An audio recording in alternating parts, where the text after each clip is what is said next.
Dallas, Fort Worth, Texas. What's up, y'all? This is your boy Paul Miranda coming live and direct from the box. I am trying to get this video to load, man. Oh my goodness, I can't get this thing to do right. Um, Godly. All right, so what's up, everybody? It's Wednesday night. That's right. It's my day. Let me just check all the programs right quick, make sure everything is running properly right quick so we can get into this week's show. Oh my God, I'm really excited about this. We're gonna actually talk about the referees, man. The referees. Let's just get this going right here. Got two good referees. Been doing this game for a long time, man. One with 20 years plus, another with over 30 years plus of refereeing, man. So I'm really excited about having both of these guys come on tonight. What is going on with this? My Facebook is tripping right now. Let's get this right now. Hang on a second, y'all. I'm supposed to be live right now in the box. It's not showing on my Facebook feed. Why is that? Hang on a second, y'all. Let's go to my YouTube channel, see where we're at on that.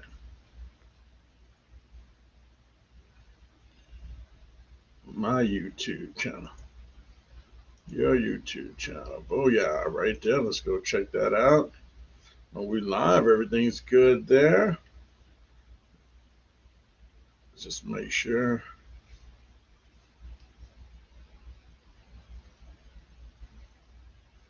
Everything's clicking. All right, so I don't know what's going on with the Facebook feed, y'all. Hang on a second. Something's going right now on the Facebook feed. Bear with me.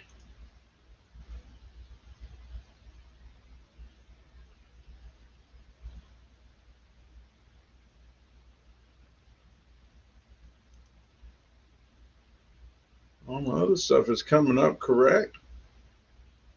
I don't know why the Facebook is not happening. All right. So anyway, a lot of stuff going on. This I don't know if you guys have been really paying attention to a lot of the news and in the AAU game right now, but it's been a crazy couple of weeks. Let me just shut that off right there for me so I can hear myself. All right, so I don't hear myself, if you will. Man, last week, of course, was Who Wants to Smoke, the tournament, great tournament. I know we're all still coming down from that one. The other one, this weekend, you had a couple of tournaments going on. I know Jim Hicks and Ballers Brand and all those guys down there were doing some things that, hang on a second. This thing is not acting right. Why is this not doing it right? My phone is tripping. Let me just turn. Oh, because I got it backwards. I think. I don't know why this is doing this, but okay, anyway, let's turn it off. All right, so I'm going to go ahead and. I don't know why it's doing that. Always something at the last minute. You know what I'm saying? All right, so let me go ahead and get my guests on right quick. Well, this weekend I was in Austin, by the way. I'm sorry. Austin, Texas. I went down for Saturday and watched Alamo City Hoops put on their event called Syntex Hoop Fest at Round Rock Sports Center. Great day. I just went for Saturday. Had a great time. Antonio Castillo and them really treated me very well, man. The hospitality room was on point. Rudy's Barbecue, baby. Yeah. I'm always down for some Rudy's Barbecue. Saw some pretty good players down there, man. The Perales kid, man, for HD Toros, man, caught my eye as well, man. A couple other guys did as well. I'll go over that in just a minute. I'm just trying to figure out some of this stuff on here right quick. Hang on. Let me get my guests on right quick. That's what we need to do right now. We need to get my guests on. So let me invite my guests right quick. Let's copy and paste. Boom. Send that over right there. Let me open up the Facebook. I mean, not the Facebook. Let me open up the chat room. I'm sorry, guys. Those Pete, what's going on, man? Pete, send me your email address, man. Send your email address right quick, and I'll send you a link. The Real Talk Nation at gmail.com. I kind of want to get you in on this one too, man. I'm glad you in early on me on this one, man.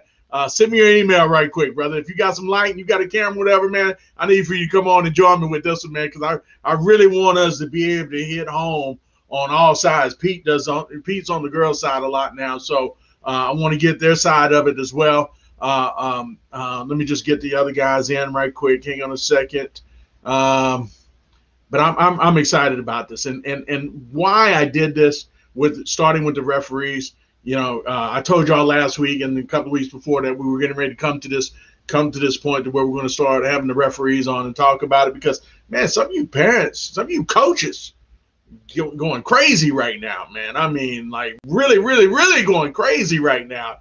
And, I'm going to try to get this video on, and it's just timing in life is everything, they say, right? And it just so happens, I was just saying last week that we were going to come into this show and have this tonight. And then lo and behold, this weekend, big fiasco with a referee and a coach, man. And just crazy. So we're gonna get life. We'll get the perspective from a referee's life in just a second. Let me just put this in. DaSHOW link.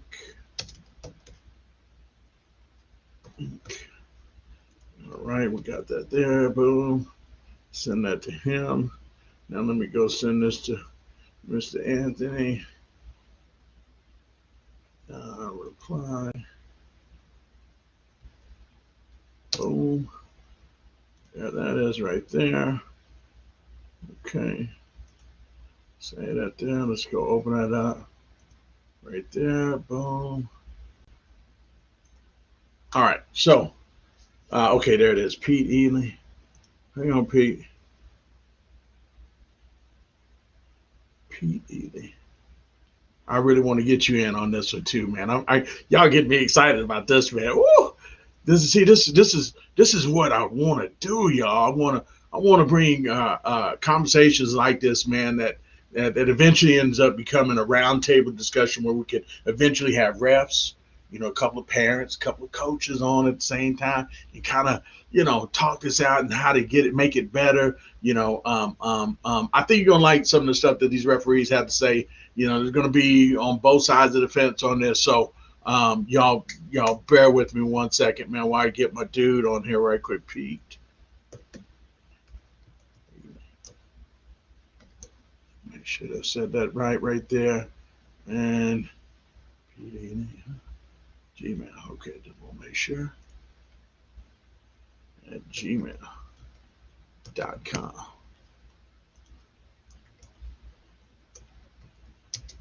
Okay. Boom. And bam. Let's go. Let's see where we're at right there. Okay. All right. So now if I can just get my phone to stop tripping on me.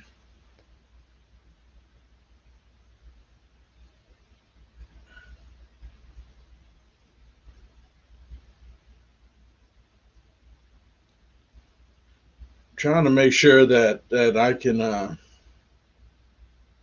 clear screens. I'm sorry.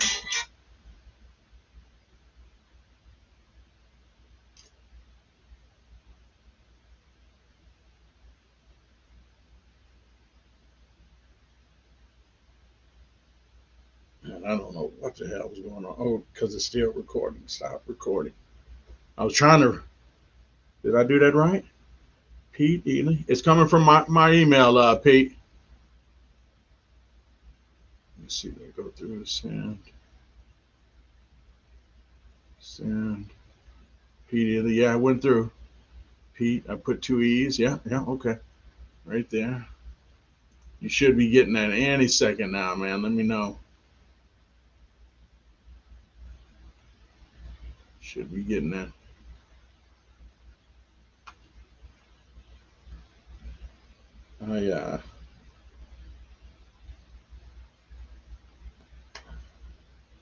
Check your email.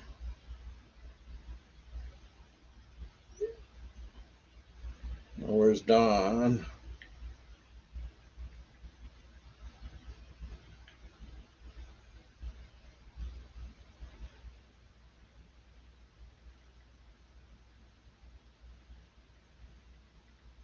All right, so we just check it.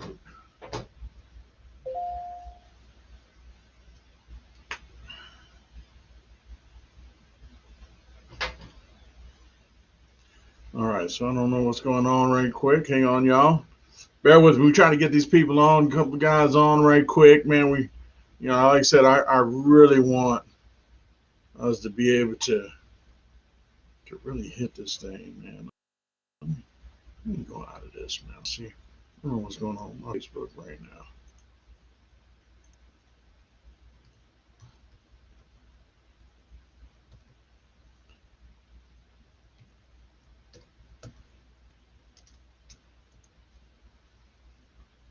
And I shout out to the Chop Shop, by the way, man, because I'm looking at the Chop Shop so much apparently that I'm looking at the Chop Shop so much. Okay, there go Mr. Small. Hey, what's up? What's up? What's up, Paul? Backcourt. Oh, what's up, brother? Who was that? Who was that hollering at me like that? That's me. That's Paul, man. Oh, what's up, Paul? You good? You good? I'm good, man. I'm over here in the gym at Carter High School doing my thing, man. Carter High School, man. Yes, sir. A lot of memories, man. Me being a Kimball Knight. I know you got a lot of memories. Yeah. So they used to have some great what do you call them? The sock offs. What we used to call the parties that we used to have after the games, after the football games, basketball games and stuff. Pep rallies. No, not the pep rally. I'm talking about on Friday night after the game. That was a sock off there, baby. Sock off. That's what I'm talking about, man. I used to have a DJ. My dude, man, he's still DJing right now. Chris Lacey used to be the dude that used to DJ out of Carter High School, man. I used to DJ back in my day a little bit too. I still do now, but nobody really do that back then. You and me, I still do also. Okay, I didn't know that. Man, small world right now, man. And I've been DJing ever since I was 17. Wow, small world. I don't know what is going on with Mr. Donald Young right now. I know you there. Hang on a second. Now let me make sure my other guy, he said he still hadn't got his yet. Let me see. Hang on a second. You see the big CC in the background? Yeah, I see that. I see that. They had they had a camp over there this weekend. Dallas Mavericks had a middle school camp. The NBA stuff over here. Yeah, they had the NBA stuff over here last week. Okay. Where they was talking about some of the things you want to talk about tonight was discussed in that forum with the NBA officials and coaches and all that over here at Carter last week. They had referees, they had NCAA coaches, they had NCAA officials, they had high school referees, high school coaches, and again, some of the same things we've been talking about is what they talked about last week. Okay. Trying to find out how to get back to basics. Hey, did you see the deal that Kendrick Perkins did about AAU basketball? Yes. Okay. Crazy. Yes, I did see that. Yeah, he hit the nail on the head real hard. Give me your thoughts on what he said on that, man. Let's kind of jump on into that. Well, you know what? I agree with everything Kendrick said. That particular weekend, what's happened in the Metroplex, Paul? Dallas Metroplex has probably more tournaments than, first of all, any other city in Texas. Okay, we have more venues that have multi courts. We've got, our average court size is probably the average court is about 8 now. Okay. Most of your new venues that are coming up, they got at least 8 courts. So that makes it real easy to be able, like Duncanville Fieldhouse has 6, Manfield Fieldhouse has 8, Briscoe has 8, Right. Grapevine Mills has 9. You got all of these places. You got the MAC out in Louisville. You got Swisher Court. You know what I mean? So you got all these places. I mean, the average is 4. The max right now is 8. And I think they got a place over in Fort Worth, probably has about 10. Not Fort Worth, but Grand Prairie. Because everybody wants to, you got people coming from all over the country. You want to try to keep those people as close as possible to the venue, because these people don't know the city. They don't know where to go. You know what I mean? So wherever their hotels are, you know what I mean? You want them to keep them as close as possible to the venue they're going to be playing at. But the things that Kendrick talked about how AAU basketball has changed, I agree with him 100%, because unfortunately, a lot of this is about money. And that was his perspective, is that you got these coaches getting paid. They're not teaching skills, okay? You don't have to teach talent. If a kid automatically has talent, I mean, there's only so much you're going to be able to do with him if you just throw him out there on the court. But you're not teaching him the fundamentals. I remember years ago when they changed the free throw line. Back in the day, you remember, you used to be able to stand right underneath the basket, close to the basket, the first free throw, the person on defense. But you were so close to the goal until you could never get any rebounds. Plus, the UIL went and changed and moved them back on the other side of the block, because the UIL said, if these people are not going to make their free throws, I think that particular year, the free throw across the state was about 30% made that year. Now, you're talking about all of the schools, all of the high schools, girls and boys, and your average is 30% of free throws being made. So what they did was they decided, if you're not going to make your free throws, then you're not going to be able to get no rebounds. So they moved the first block back, where you have to stand behind the block. Now you can have 4 defensive players and 2 offensive players on the block, and then you got your shooter. So it's 4 against 3. And most of the time, you're in a position you should be able to get the rebound. So the thing you got to do as a free throw shooter is make your free throws, or you're not going to get no rebounds. So it's went from teaching the basics. Everybody want to do the Euro step. Me and my buddy Gerald, we was looking at, the new rules for 21-22 came out today. And a lot of the things that we teaching is points of emphasis, and it's nothing new. It's just that the officials are not administering the rules and things the way they should. So we play a big part in what's going on, is like the coaches and the fans. I don't know. Right now, the thing that I'm noticing with the fans and the coaches, man, they cannot stand close games. If it's a 2-point game and it's about a minute left to go in the game, they're going crazy. They cannot respect the enjoyment of having a close ball game. And that's really sad, because everybody wants to win by 20 or 30 points. And it's like, what are you teaching your kids if you're blowing everybody out? No doubt. And can you call the play stuff like that too, though? I like to see a coach with a minute left to go in the game. He behind by 3 to draw up a play to get him back in the game. No doubt. When the game is that close now, everybody's tense. All of a sudden, the referees, they terrible. They ain't called nothing all game. You know what I mean? You want to blame it. If you lose, you want to blame it on the officials and not coaching. You're not looking at how many free throws, how many layups, how many field goals you missed during the course of the game. And again, as an official, the most important time in the game for us is the first minute and the last minute of the game. Those are the most important things, because you want to set the tone for how you're going to officiate the game in the first minute, and you don't want to be the deciding factor in the last minute. No doubt. I like that, Anthony. Mr. Small, Pete Ely just joined on us. Pete is one of my loyal, faithful guys that be watching the show, man. I'd like to have him on with us, kind of give a perspective, because he's on the girl side a little bit now. So his perspective on refereeing and so forth. We're going to try to, navigate this thing through here a little bit, man. First, Anthony, how many years you been doing this?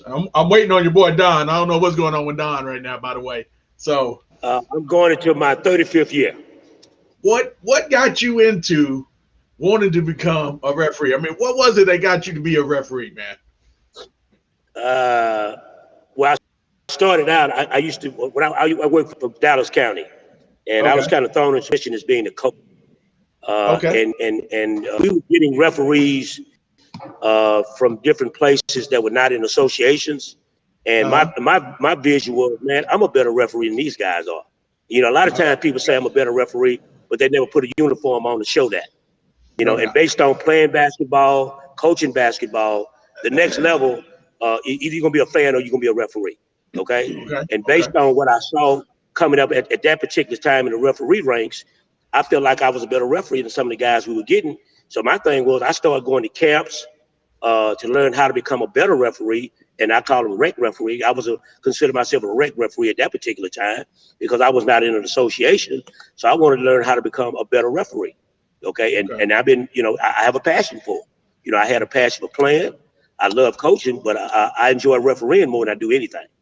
So that's Okay. kind of what my start was back in. I actually joined the association back in 1990. I joined the Dallas Officials Association in 1990, but I did some rec, you know, the soda rec, and I did donkey beer rec and a lot of different things before I actually joined an association. Right. Right. I tell you, I've watched you from a distance. You matter of fact, when I was coaching my kid back in the early days, I know I gave y'all hell, and in my immature days, if you will, forgive me for that, but uh, I I watch you guys, and I'm telling you, man, I want to get this out of the way, man. You know, it's my sentimental moment right now, if you will, because Anthony, you've done a lot of my son's games throughout the year, especially with the Soto, you know, and I never said this to you. I know I try to say this with all the referees that I see these days now. Now that I'm done.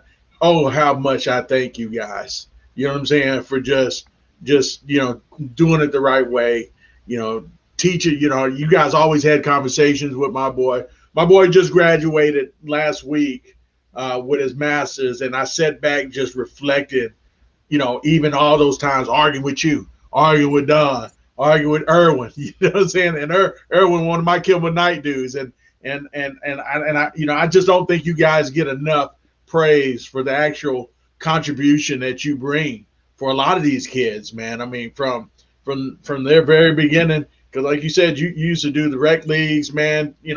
All the way up to high school. Do you do any college ones, by the way? Do you do college, Yeah, Ed? To not right college. now. Yeah, I did college also. Right, right. So, I want to get that out the way, from me to you, from a guy that gave referees hell as a coach and as a parent. You know what I'm saying? I want to get that out the way to say thank you for always. And I tell you, you were one of the ones that always kept it professional, man. You know what I'm saying? You let me say what I had to say, whatever, and moved on. You know what I'm saying? And so how do you deal with that kind of stuff right there, man? Them kind of parents right there in your grill talking noise to you. You suck. You don't need to do, I know you done heard it all, man. How do you deal with that, man? And stay professional I, I hear like I you, wanted you, man, all these years. Paul. I heard you, but I never heard you. Okay. Okay. Okay. I believe me, the stuff that I've heard, I could write a book. It'd be Okay. real funny. Sometimes y'all say some things real. I really enjoy some of the comments that I hear because some things are real original. I feel, man, I ain't never heard that before. But I Okay. hear you, but I don't hear you. One thing to survive as an official, and we call it having a thick skin. If you have a shallow skin and you don't have a thick skin, you're not gonna make it in this field of refereeing because you can only make 50% of the people happy 50% of the time as a referee. Because when you make a call, somebody gonna either be happy or somebody gonna be unhappy.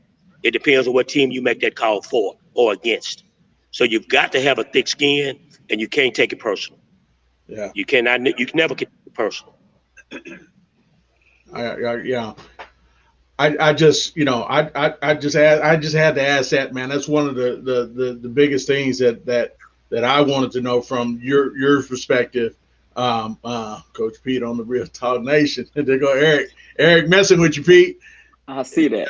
Hell, I need to get him on too one day. Right. He need to log But he on. might cuss one of my referees out right now. So we don't mess with you, Eric. But anyway, you have to learn with a lot of stuff, man. You have to take a lot of stuff. Here's one I'd like to know too, man, because Dallas versus Houston. And I don't know if you go to Houston and referee or not, but I know you're here in Dallas. And when the Houston teams always get their butt tore up anyway, and it's like, there he is. There you go. I can't see y'all, man. Where y'all at? There you go. We see you. Okay, I see y'all now, man. What it do, baby? Okay. I don't know what you got going on over there, man. Hey, man, I work for UPS, man, the cheapest damn company in the goddamn universe. All right. What's up with it? That's Don Young, y'all. But and I was going to ask, and we're going to get to you just a second, Don. Anthony, God dog, what was my question I'm going to say? God dog, I lost my chain of thought on that now. Don, messed me up. All right, Houston versus Dallas, right? Houston versus Dallas. Okay. What are the crazy things that you hear the Houston people say, in regards of, because they always got to have a reason why they getting their ass tore up, number one, right? What are some of the things that you be hearing them say to you, man? Give me some. You cheating. Dallas always cheats against because we from Houston. How do you deal with that?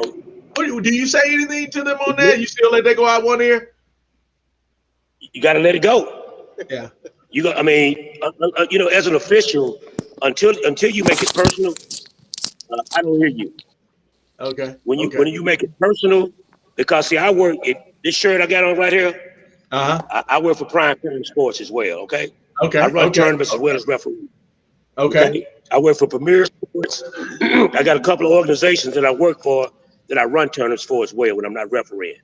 So until you make it personal, you make a racial comment, you start cursing, you start being disrespectful, things of that nature, then I never take it personal as an official.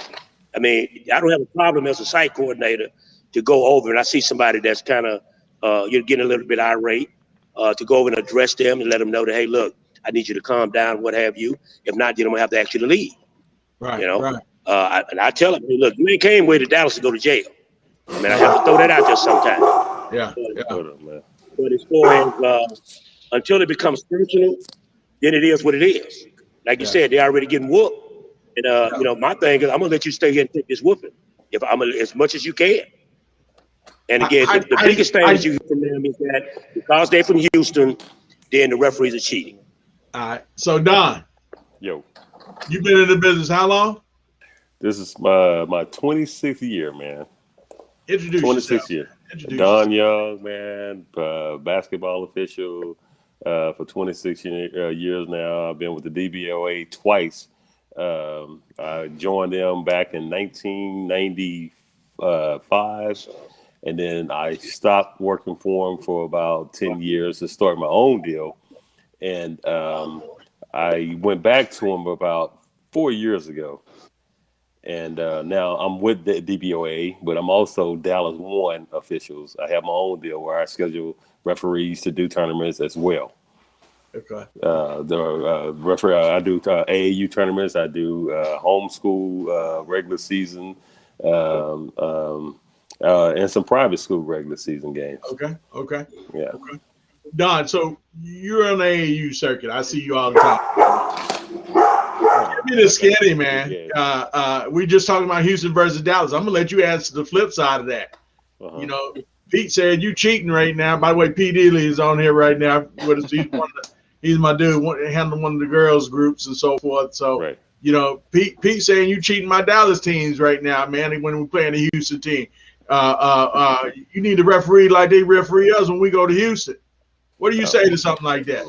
My thing is, look here, Pete. Look, hey man, I don't know any of these kids. I'm not being biased. I'll only call what I see, Pete. And don't even worry about it, man, because in the end, it's gonna work out. It's gonna balance itself out. I may miss that travel on this end. during the game, earlier during the game, whatever. But later on, okay, I'm gonna go ahead and make that up, okay, in some kind of way, so that it don't seem like I'm just being totally biased, with my Dallas team. I never, ever, ever. I don't care where you from. I mean, you can be from Dallas, you can be from wherever. I'm never gonna call, one-sided where I would, make a team feel like they're being cheated, because that's the first thing that they think, especially the out-of-town teams. The first thing they think is, okay, well, I'm in Dallas, so since I'm in Dallas, I'm not gonna get the right call. I'm not gonna get that call that I get in Houston. But when you come to Dallas, man, Dallas ball is totally different to me, anyway. Because I feel like all the officials that I've ever worked with in Dallas, man. I mean, I've never worked with a referee that I felt like was just totally biased, and trying to say, okay, well, I want this team to win. We never just come together and say that. I mean, that's just ridiculous for anybody to even think that, because we're trained not to do that. Okay. Don, let me ask you this, because I know Anthony be in it, because he be teaching a lot on it. How many classes do you go a year, as far as certification or any kind of control management, crowd control management, anything like that? How many are y'all required to do any of that? Yeah. We still required to do that. I mean, that's what the training come in. And the evaluations and stuff like that. That's where it come in. How often do y'all do that a year? It all depends on how many you want to go. I mean, after a certain amount of years, when you done been to several trainings, there's only it's repetition. It may be one or two new rules or whatnot that you don't know about, and so I mean, like Anthony may know about the rule and I don't know about it, but Anthony might share that with me. Hey, Don, this change, that change, or whatever. So I would say about 3 or 4 times a year for a veteran official. Right. But when you have a first year or these young tiers officials that are trying to make a name for themselves, I think they should go more often. Another thing that I would say too, not only that we should go to these classes, I think coaches should go to these classes. No doubt. I agreed on that. There's no doubt on that. I agree definitely. Especially, I don't want y'all to make it seem like we just going at you guys off of that, because I say the same thing about. Hell, I think parents need to go to some class to be required to go to some classes. They just need to go to control classes. To be honest, they're control. All right. So let me switch up a little bit, man, because I got to put some laughter in the game a little bit, man. Gotcha. I don't know if a lot of you guys know this or not about me and Don. Don used to be one of my club hopping homies. Hey man, why you gonna bring it up, man? Because it's gonna transcend into my next segue I'm going into, bro. So work with me. We gotta coordinate. I got you, bro. We gotta coordinate. We're good. We used to really go out and look for them, man. We were some hunters out there, dog. RJ's by the lake, GG's. Anthony. I know you know something about that. So Anthony, I know Anthony. We used to hit it strong. And so now you guys are referees. How about them fine women in the stand trying to get some calls from y'all, man? How y'all be reacting to that? How do y'all manage that? Go Anthony. Go ahead. I want to hear this one. Go ahead. Anthony. It's like this, man. What we do is occasionally you'll have a brother to say, one of the officials say, man, you see old girl up on the 5th row, man, she sure is fun. And again, I see her, but I don't see her. Yeah. Okay. And let me say this, Paul. The reason I say that is because once you've officiated for so long, sometimes you see your kids playing basketball. Yeah. No doubt. But therefore, I'll see guys. I've been in the game over 30 years, so I've seen. Right. If I hang around long enough, Paul, I'm gonna see your kids play basketball. Okay. Yeah. Yeah. So therefore, when I see you, I know you, but I don't know you. Okay. Because one thing that coaches and fans look for, they look for that initial bias. Okay. If I turn around and acknowledge somebody, say I'm in Carter right now. I didn't go to school in Carter. This is where I do my training at. Okay. And if I went to Carter and Carter's playing a game, normally as an official, you're supposed to wait until you've been away from that school probably 25 years before you go back to officiate that game. Okay? They might be having a game where you got a lot of people went to school with you. You come back, they see you, they didn't know you refereeing. Hey, Small, what you doing? Hey, blah, blah, blah, and such. And I stand there with my hands behind my back, and I don't even turn and look at them. Because the minute I turn around and wave at them, it's 6-on, it's 7-on, or if it's 3 of them, it's 8-on-5 tonight. Okay. Because right then, they see that I have picked Carter against Kimball because I turned around and acknowledged somebody. And I went to school with, I graduated in 1977. I turned around and waved at somebody from 1977. I've been accused by coaches of the coach. We go to church together. I married his sister. We shop at the same grocery store. His brother sold me my car. I mean, they come up with all kind of reasons why I could be biased. So what I have to do is stay away from that bias by ignoring you. And then when I see you later on, I've had people say, man, why when I see you at the game, you don't never speak? I say, man, I can't do it. I say, because right then, somebody's watching me, and they're going to say right then and there, if I make a call against Kimball, I made that call because I went to Carter. So I have to stay away from that type of bias by ignoring people that I know, by even though coaches. I've been calling the games for years, but guess what? Your name is Coach. I ain't gonna never call you by your first name. It's gonna either be Coach Love, Coach Mays, Coach Dyer, Coach Gold. It's gonna always be that to show you that mutual respect as a coach. Now let's say it ain't like me and the coaches, they never partied together. We've been to the Cliff Club and coaches phone and all of that. But when you get to the basketball court, I don't know you. Man, did they close the Cliff Club down? I heard somebody say they closed the Cliff Club down. Yeah, I heard they closed down. New Year's, man. Yeah. New Year's was the last day they finally closed. Yeah, they finally closed. And we probably all been to the Cliff Club. Oh yeah, and that was another little corner spots me and Don used to sneak out to let them older man stop saying that. Hey, still to this day, Cliff Club has the best breaks in time. Boy, what you know about what that? Talking about, man? The strongest one in town. I agree on that. Now, Don, I'm not gonna let you off the hook on that question there because I know you done had some incidents because. I picked up this weight on purpose because I'm trying not to let these women get up on me like that. No, you know what I'm trying to say? That's my deterrent now. You know what I'm saying? I got big on purpose. I hear you. You know what I'm saying? So you still look like you trying to be on one of them GQ magazines or what's the muscle? What is it? Muscle magazine they coming out with, Pete? Are you trying to work at Chippendales or something? I don't know what's going on. But how do you? I know you have been propositioned before as a referee. Well, I mean, give me how that conversation went, man. Come on, man. I need to hear that. Okay. The way I handle it, man, it's like it's almost like I know it's an incentive for that to be there. You know what I mean? Yeah. It's an incentive. I mean, all the guys. I mean, we acknowledge it, we see it, but like Anthony was saying, we can't play on it. You know what I'm saying? The only thing we can do is, it'll help us with our play calling. Okay. Because we want everybody to know. Okay, well, yeah, I may acknowledge that person, I may know that person or whatnot, but at the same time, I'm still going to make my call. I don't care what the relationship between us are.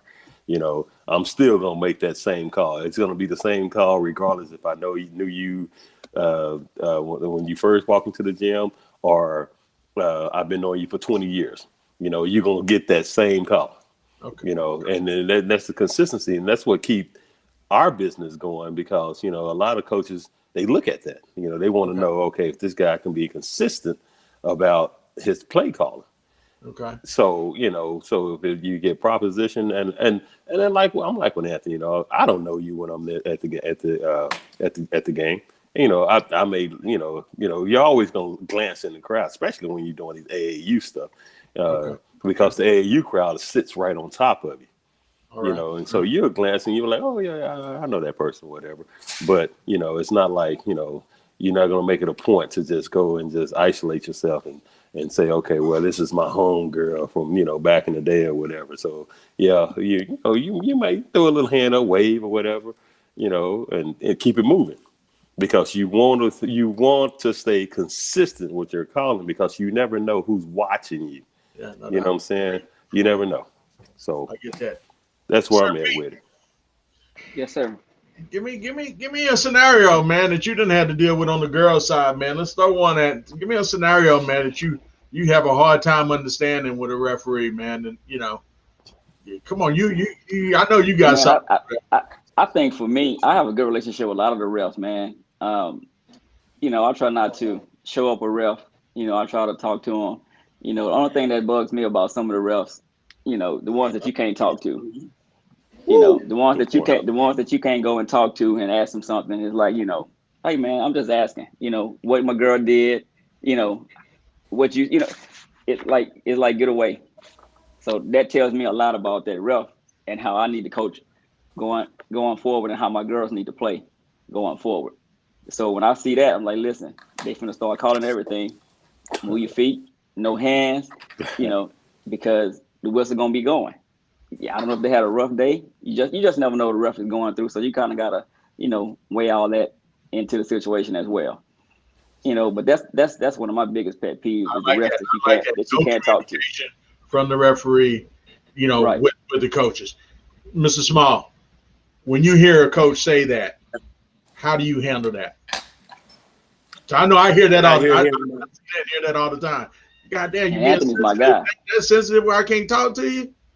Yeah. No. Well, first of all, let me tell you the problem with the more experience and the more exposure. Well, one thing we teach in my training is we call game management. Okay. How to deal with coaches, how to deal with fans, how to deal with players. Right. The more experience you have in understanding the game of basketball, I've been around it a long time. Okay. Some of the guys you probably having negative experiences with, I hate to say it, some referees have egos. Okay. Right. I can always tell when a guy have not had exposure to being an athlete, because sometimes referees make the game about them, and it's always about the team. One thing I ask officials, and especially new officials, I ask them, when you go to the game, who you work for? And they give me all these reasons. I work for AAU, I work for Dallas, I work for Fort Worth, and I always tell them no. And they say, what you mean? Yeah, that's who paying me. No, you work for the kid. That's the answer. Because if it wasn't for the kids, you wouldn't have no game. Okay, so we got to have each other. Okay, the game needs officials, and we got to have the kids. Without the kids, we have no game. So when a coach asks me a question, first of all, if you're a good official, your mechanics speaks for themselves. When I call a block on number 22 blue, I'm telling you right then what your player did wrong.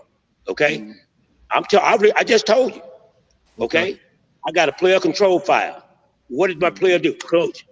Your player ran right over the person. They were closely guarded. They had established closely guarded position. The offense ran over the defense. Well, we've got a foul on your player. So I'm gonna let you know right on the spot. So we ain't got to have an extended conversation about what your player did wrong. Because when I make my foul call, I'm selling that call. So you don't have to ask me what it was.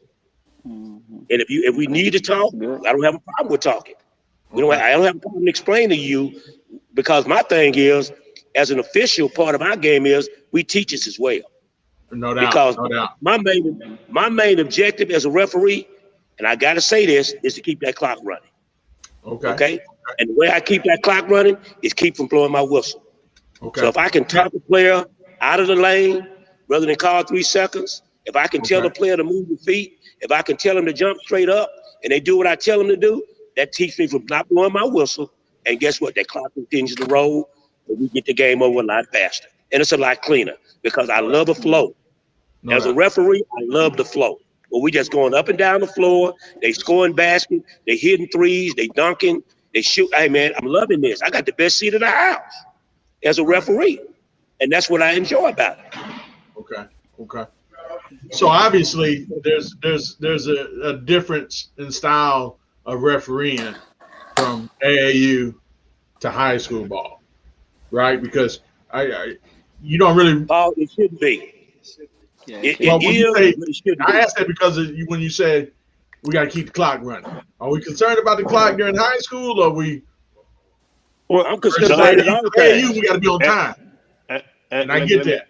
Let me intervene on that, man. Okay. If I got to call fouls, it is what it is. Right. I don't care nothing about the clock. If you don't want to flow, if you don't want to move your feet, if you don't want to keep your hands off, I'm gonna have to call fouls. Okay. I'm gonna have to call what we have to do as officials is call the obvious stuff. That's the obvious. We have to call. Everybody in the gym sees you got your hands all over the person. Got to call that. Clock gonna stop. Now, if I call it and then you don't do it again, guess what? You helping the clock run. Okay. But by me reporting what you did wrong, if you listening as a player, then you know I can't do that. So you helping me I always tell you, hey, I tell kids all the time, hey, use the backboard. You see that square up there? That square has never changed. Use that square, because if you use the square, you got a good chance of that layup going in, and therefore ain't nobody fighting for the rebound. Therefore, I don't have to worry about calling no foul. If you make your free throws, I don't have to worry about people fighting for rebounds after missed free throws. All of these are things come under game management, which comes under clock management. Because again, I tell people all the time, ain't nobody coming to pay me to see me referee. They come to see the kids play. Right there, Anthony. Don, go ahead. Okay, the only thing that I agree with everything Anthony's saying right there. The only thing I would say, we try to keep that clock running at all times, but it is a little difference between AAU and regular season ball. Regular season ball, they give us ample amount of time to do the game. AAU ball, we have a schedule. Each game may be an hour and 5 minutes, hour and 15 minutes. You know what I'm saying? So we call accordingly. At the same time, we want to make the right call. We want to be consistent with the call. You know what I'm saying? But we still have a time schedule with AAU ball. You may have 12 games on that one court. Regular season, we have one game, maybe two games. Maybe two games that we can. To me, and Anthony, you can correct me if I'm wrong. To me, when we doing regular season ball, the regular season games tend to slow down because we can make we can just show out, with our calls or with everything. We can slow everything down, but with this AAU stuff, it's always like rush, because we have to make sure we stay on time because the organization don't want to get behind because they don't want to pay extra money for, time, space, and stuff like that. Right. But going further back to what Pete was saying about, talking to coaches, my thing is when you have a coach that knows basketball rules and know basketball, it's easy to talk to those coaches. Right. If you yelling at me across the court, that's a travel. That's a walk. That's a walk. He keep walking. What the hell is that? He's traveling, but at the same time you yelling across the court to me. Let me come over there and talk to you, coach. That's not even a basketball question. What you asking me? Mm-hmm. Ask me a basketball question. And it's easier to answer a basketball question at a shorter period of time than for you to yell at me and say, "Okay, he's traveling. He's here. Help me. He carrying the ball." He can't do that. He can't do that. What is he doing, coach? Hey, Don. Okay, if I'm the coach and you tell me that, bro, now I got a problem with you, bro. Now you Oh, being well, all I'm yelling across technical. that court. How they say, He Pete? Now walking. you being all technical and shit. well, You know? we have You know what a walk is. A walk and a travel is the same thing where we come from, bro. But that You know okay. what I'm saying? So wait, now you got an argument right now. Now how you no, getting well, yourself out of this? okay, so to keep it professional, we might as well be playing 21. You can call your own foul, you can call your own travel. You know what I'm saying? But if you keep it professional and you ask me a basketball question, it's easier to answer a basketball question than to get it. I mean, easier to answer a basketball question and not have that confrontation, by you telling me that's a walk. Okay, that's a trap. Okay, coach, I'll look for it. Okay, coach. It's easy to answer those. All right, so let me ask you this. Let me ask you this. We on that same page. Right. Coach don't really know what the hell he talking about on the cool. He just trying to get some calls. And right? See, that's why nagging, little nagging ass, you know what I'm saying? And I know because some of these coaches be getting on my nerves, and I ain't even coaching or even rooting for either team. You know what I'm saying? But damn, every damn call got to be a call. Got to be a call. How do you? I didn't see you in this moment right now, and I'm real interested to see what's your answer on this one, bro. That's when the coach. I always tell the coach, you only looking at your team. You're not looking at the whole game. I have to ref the whole game. I just can't ref. I don't care about that team. I'm just talking about my team. I can't ref against the team you playing against. I just want some calls for my team, ref. Yeah. I can't ref against just the team you playing against and call violation and foul against them because your team doing the same thing. Okay. Your team doing the same thing, But the biggest thing that I get is, it's 10 fouls to 3 fouls. Come on now. Okay. Well, the team that you playing against is going to the hole. I mean, they taking it to the hole. Ooh, they get bumped. You know what I'm saying? It's a totally different game. It's not the same game. It's coach, I always think it's always the same game. It's never the same game. Do y'all ever say that to a coach though? Do I ever say that? Yep. Yeah. Yes. About when they say, hey, it's 10-1 calls right now. And come on, man. Help, what are you seeing and I'm seeing? You know what I'm saying? The way I said, but the way I said to him is like, coach, tell your kids to go to the hole. Tell your kids because that really is it though, y'all. Tell them to go to the bathroom. I'm sorry. Go ahead. Paul, you have to point out the different style of play from team to team. There it is. Right. If you got a team, if your team is pressing the whole game, you expect to get more fouls called on you. Okay? If you ain't playing a zone or 2-3, things of that nature, if you pressing, you expect to get a few more calls than the other team.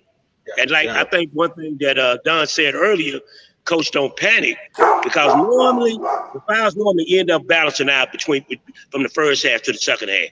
If the teams don't adjust to the way the referee is calling, they're going to get more calls on you. You're going to get more fouls coming on you, okay?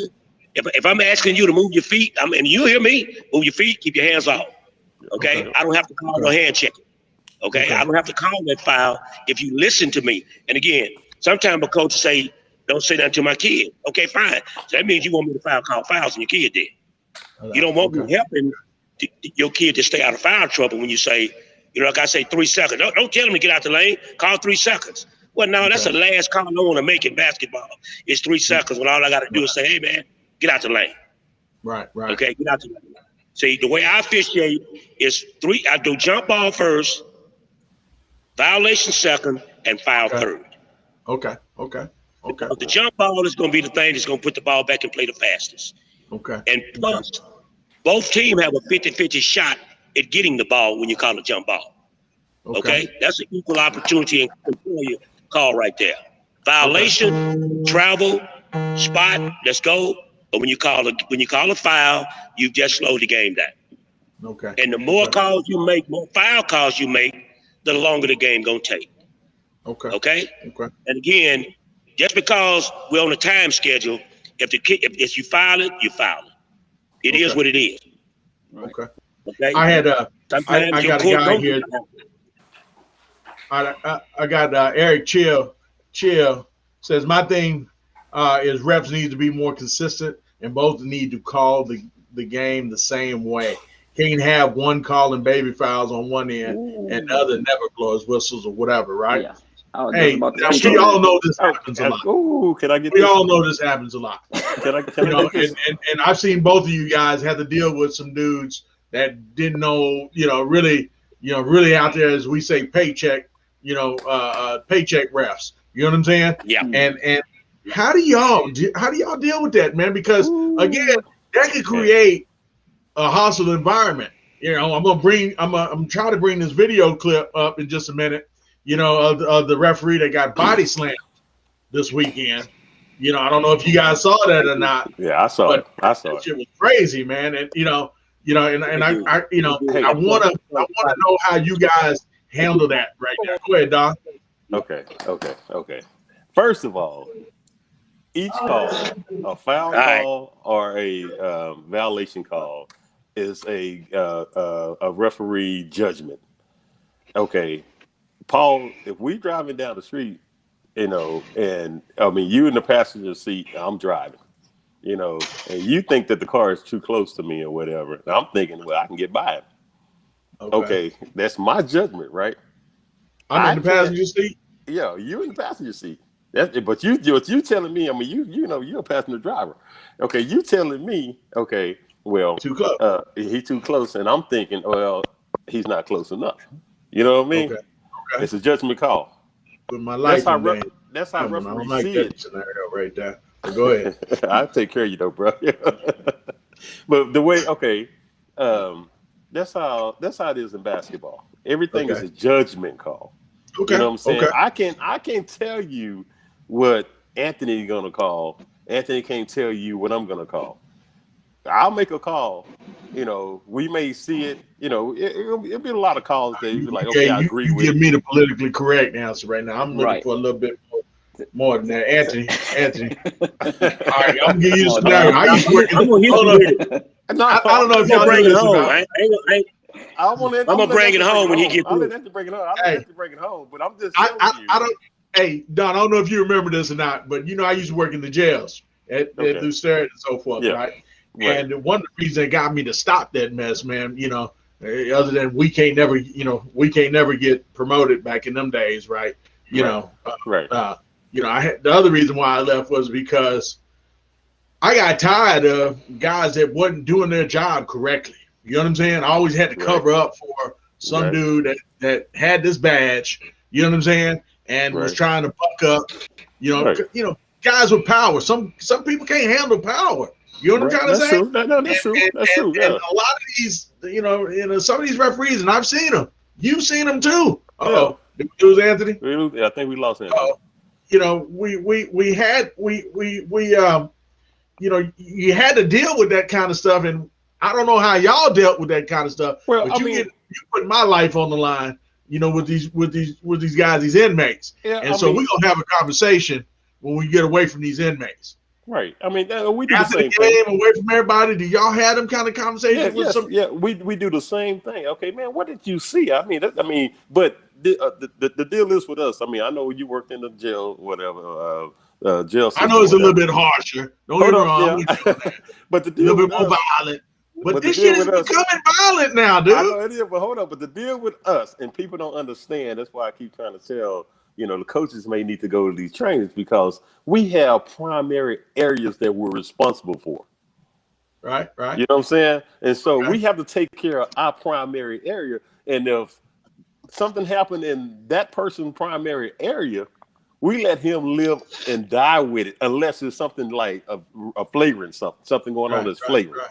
But basically, like if I'm the lead official, or the trail official, and I see a travel down in the lead area, I'm not gonna touch it because you're gonna want me to make that call every time, and I'm way up here. We call that a long distance call. We can't do that.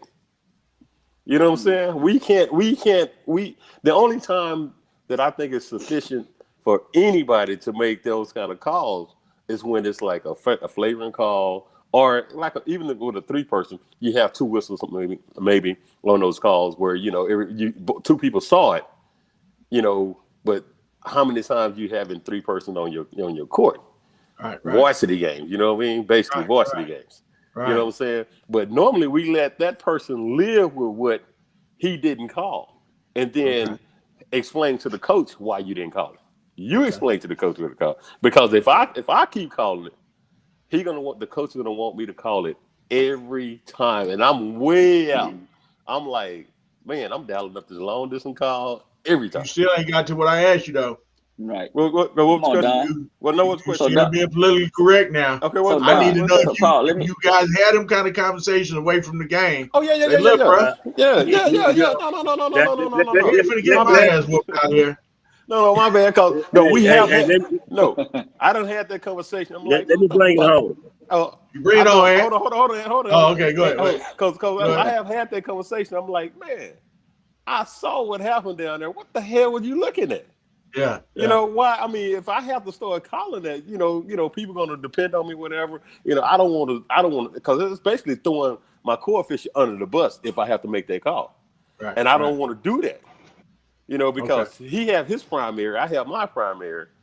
But if I have to take over both primaries, then you might well give me your paycheck because I'm doing both our jobs. Yeah. That's the reason why we don't do that a lot of the times.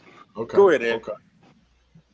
Well, I've been in some games where I feel like I should have got both paychecks. See? Okay. See what I'm saying? I'm going back to the lack of experience part and the lack of training. You made a comment, Paul, about the weekend. I call them weekend warriors. Guys that just come out just for the money.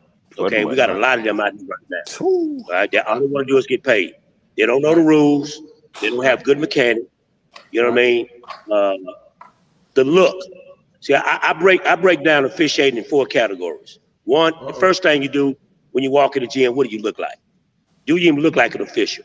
What does your uniform look like on you? What kind of whistle do you have? Okay, is your shirt too big or is it too small? Or your pants too short or they too tight? Okay, or your shoes shine? Okay, you don't even have the look. So right there, I'm old school. Back in the day, 75, you got a C. Boy. Okay, you already at a C because I do it at 25%. Now you got rules knowledge. If you don't know the rules, if you don't know the rules, now you at 50%. If you got poor judgment, now you at 25%. If you can't keep up with the game, you don't have game, then you at 0. Why you even show up? You showed up for the money.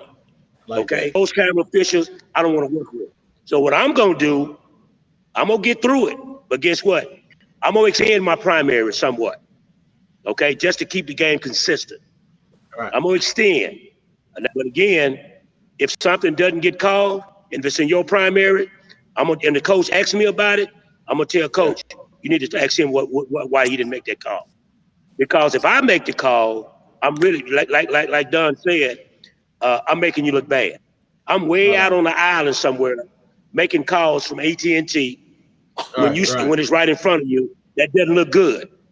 Now I'm trying to be consistent. So what I'm gonna do is, I'm gonna tell you, we the only friend we have is referees when we walk on the court. So I'm gonna try to help you as much as I can. You know what I mean? Try to tell you if I don't feel like you have the experience. You know, I'm gonna say, man. First of all, we talk about training. I'm gonna tell them about things that doing timeouts, doing halftime, things that people are complaining about. I'm gonna try to tell them, hey man, this is why. And it's difficult to train while you're refereeing and working with somebody. It's hard to do it because I've got so much information to pass on to make you a better official that you ain't gonna get it right now. Okay. So what I gotta do is feed you. I gotta spoon feed you a little bit at a time to try to get you. First of all, can you ball your fist up and put your hand in the air to say that you got a foul? Okay, that's number one. If you got to travel, I need you to say, hey, what you got? You got to travel. You got to communicate because when you blow your whistle, then you letting your partner know what you got first. You letting the coaches, the players, and the fans know what you had because the way I explain to the referee, every time I blow my whistle, I have a story to tell. Okay. And everybody needs to be able to sit back and listen to the story. Okay. Every time I blow my whistle, I got to communicate verbally what I have. We have verbal and nonverbal communication. When we're not blowing our whistle, we refereeing with our bodies. Okay. The way we stand, the way we position ourselves. And again, we referee by angles. We want to be able to see plays. We want to be able to see between players so we can see what's going on. But once we have seen what's going on, we have to call things that are illegal. I'm like a good traffic cop. Okay. When I blow my whistle, I'm stepping out to give out a ticket. Okay. Here, what I'm gonna do, I'm gonna go sit back in the car, eat some donuts, drink some coffee, till that next person come back speeding. Okay? When the next person come back speeding, I'm gonna come out and do the same thing.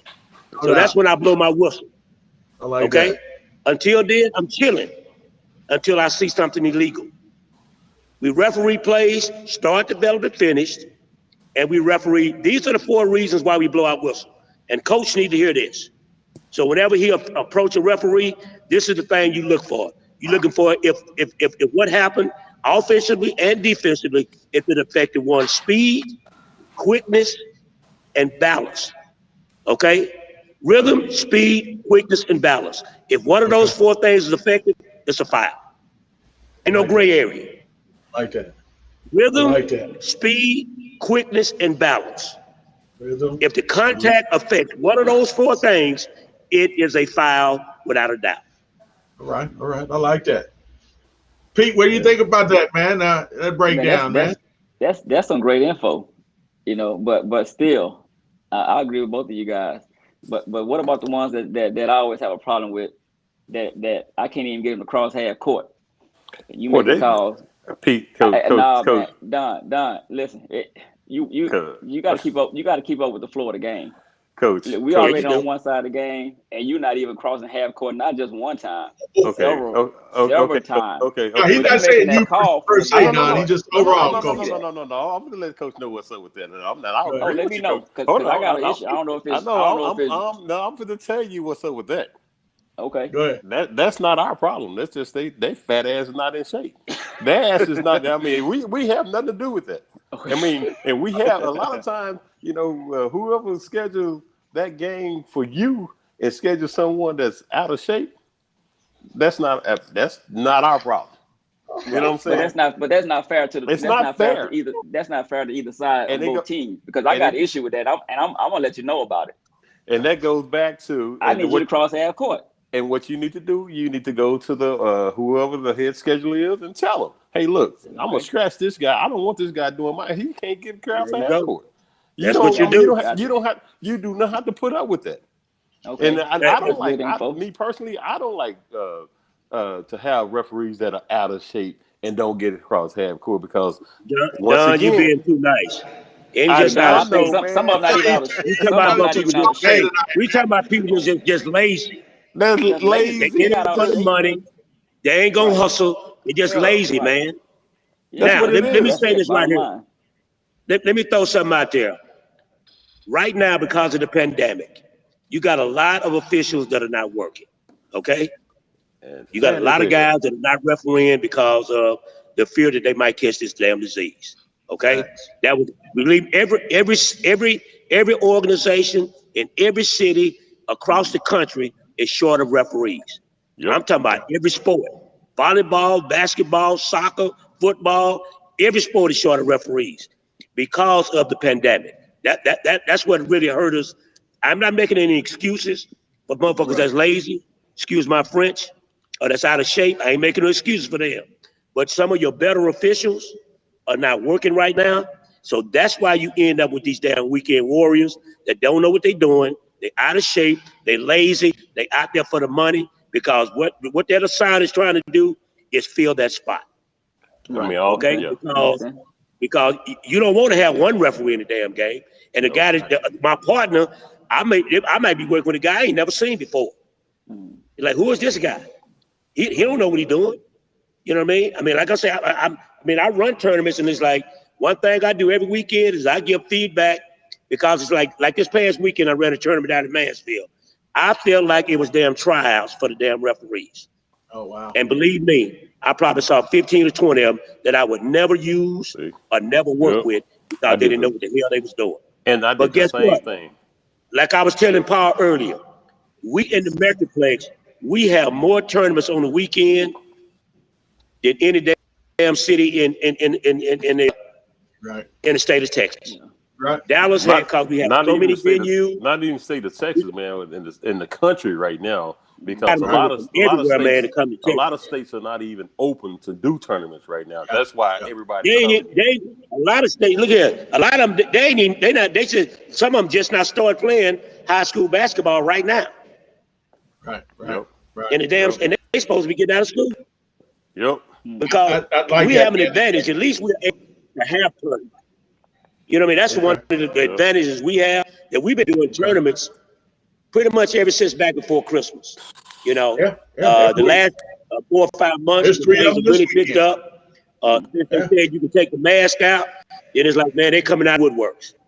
I mean, I'm seeing thousands of fans coming out to games now. But again, the quality of officials that we're getting, Coach, I agree with you 100%. They ain't up to par. 100%. Nope. Right. I agree with you 100%. That goes back to the assignment. The guys that's assigning that tournament, he has to know that, hey, man, this guy, you can't use him. Just a YMCA referee. Okay? That's where you go. Man. You don't need a referee no game for nobody to pay $700 a team. They flew in from Florida. Got to pay hotel room, got to pay uniform, this food, all this shit that you have to do on the weekend. And you got this referee who won't run the damn court. So I agree with you 100%. Yeah, I do That's too. Great info. I segue into that segues me into the next one, man, that I wanted to get into. You know, the rise of tournament costs right now. The people are feeling it at the door right now. The parents, the fans. You know, the price is now $20. You know, how do I want to go into this? I've become somewhat like the moral police here in DFW, right? And so I've been having to defend certain situations and kind of blast certain situations, right? Doing what I do, right, Pete? Right? So one of the things that I don't know if you guys heard anything about the Buff or Buff's Who Want the Smoke tournament, which was super hot. As a fan, oh my God, it was the mega tournament. It was like being at an EYBL or was it Adidas Uprising, whatever it was, a gauntlet kind of style tournament. I didn't even know what the prices were, and normally parents complain about that during the week of the tournament and so forth, right? I didn't hear any complaints until I went to Austin this last weekend. And some people was like, man, I can't believe you guys charge that much for a tournament up there. And I didn't know, but I got to thinking about it, and I said, because you know me, I'm always trying to find a way to defend the DFW, right? One of the things I got to thinking about, we're coming off of a pandemic that has crippled a lot of financial institutions, financial establishments, and even these tournament games right now. You got gym prices rising, gym costs, right? And I used to think that you guys were only getting $20 an hour. Shoot, even you guys got bumped up to $30. Them $30, $35 right now. And so when you start uncovering layers of a situation. And then I hear that, okay, it's hard doing three referees at $30 or $35 an hour. How do we go off of that right now, man? Because that's become a stickler right now with the referees. Everybody say we need 30, but it's hard for a tournament guy, because I've heard a couple of tournament guys say it's just too tough for me to pay 30, 35. How do you guys go about that right now? Because you guys are some of the big wigs in the refereeing game right now here in the DFW. How do you go about that? How are you tackling that? Well, the deal is right now, I mean, the pandemic, it kind of put a scare in everybody, right? Not only just, fans and coaches or whatnot, but also the referees, because there's three things that you need when you're having a tournament. You got to have a venue, you got to have teams, and you got to have referees to make a tournament. You have to have a tournament, right? And so the venue costs going to go up because, now There's extra cleaning that they have to do, right? So in turn, that's going to have organizations to raise the price of the entry fee, right? And then you have referees. Referees, you know, they're risking their life, you know, because of the pandemic. You know, it's like, okay, well, make it worth my while to come out. You know, the $22, the $25 thing is non-existent almost now. Right, you know, right. the $30 have taken over. You know, because it's like, I mean, everybody is like, it's not like, to me, I don't think anybody trying to take advantage of the situation. It's just the situation is here. You know what I mean? And so Here's one of the things that I was saying and I know this is I'm always trying to find solutions. You know what I'm trying to say? right. And because, like I said, not every tournament should have a $50 tournament pass. No. You know what I'm saying? No. Not every No. tournament should charge $20 at the door. No. You know what I'm saying? No. You know, No. and but you know, is there ever going to be a time where we can say not every tournament should pay the referees that kind of? Well, my thing is, okay, that goes back to the tournament director, organizations, or whatever. It goes back to them because, you know, sometimes I feel How much like they willing to eat, right? So, huh? How much they willing to cut Right. from there? Yeah. I feel like, sometimes there's a greed thing that's going on with them. Anthony is in that vet right now, man. That's the reason why we can't hear each other. He's in that vet. And you're in Yeah, your I vet, hear. man. Can y'all still hear me? You're in your vet, right? Yeah, now I'm in a Firebird. If Firebird, oh, same thing. Yeah. okay. Now, let me throw this in. What my opinion on that is. One, think of it this way. During the pandemic, wasn't nobody renting cars, wasn't nobody buying cars and all that. Now, it's loosened up.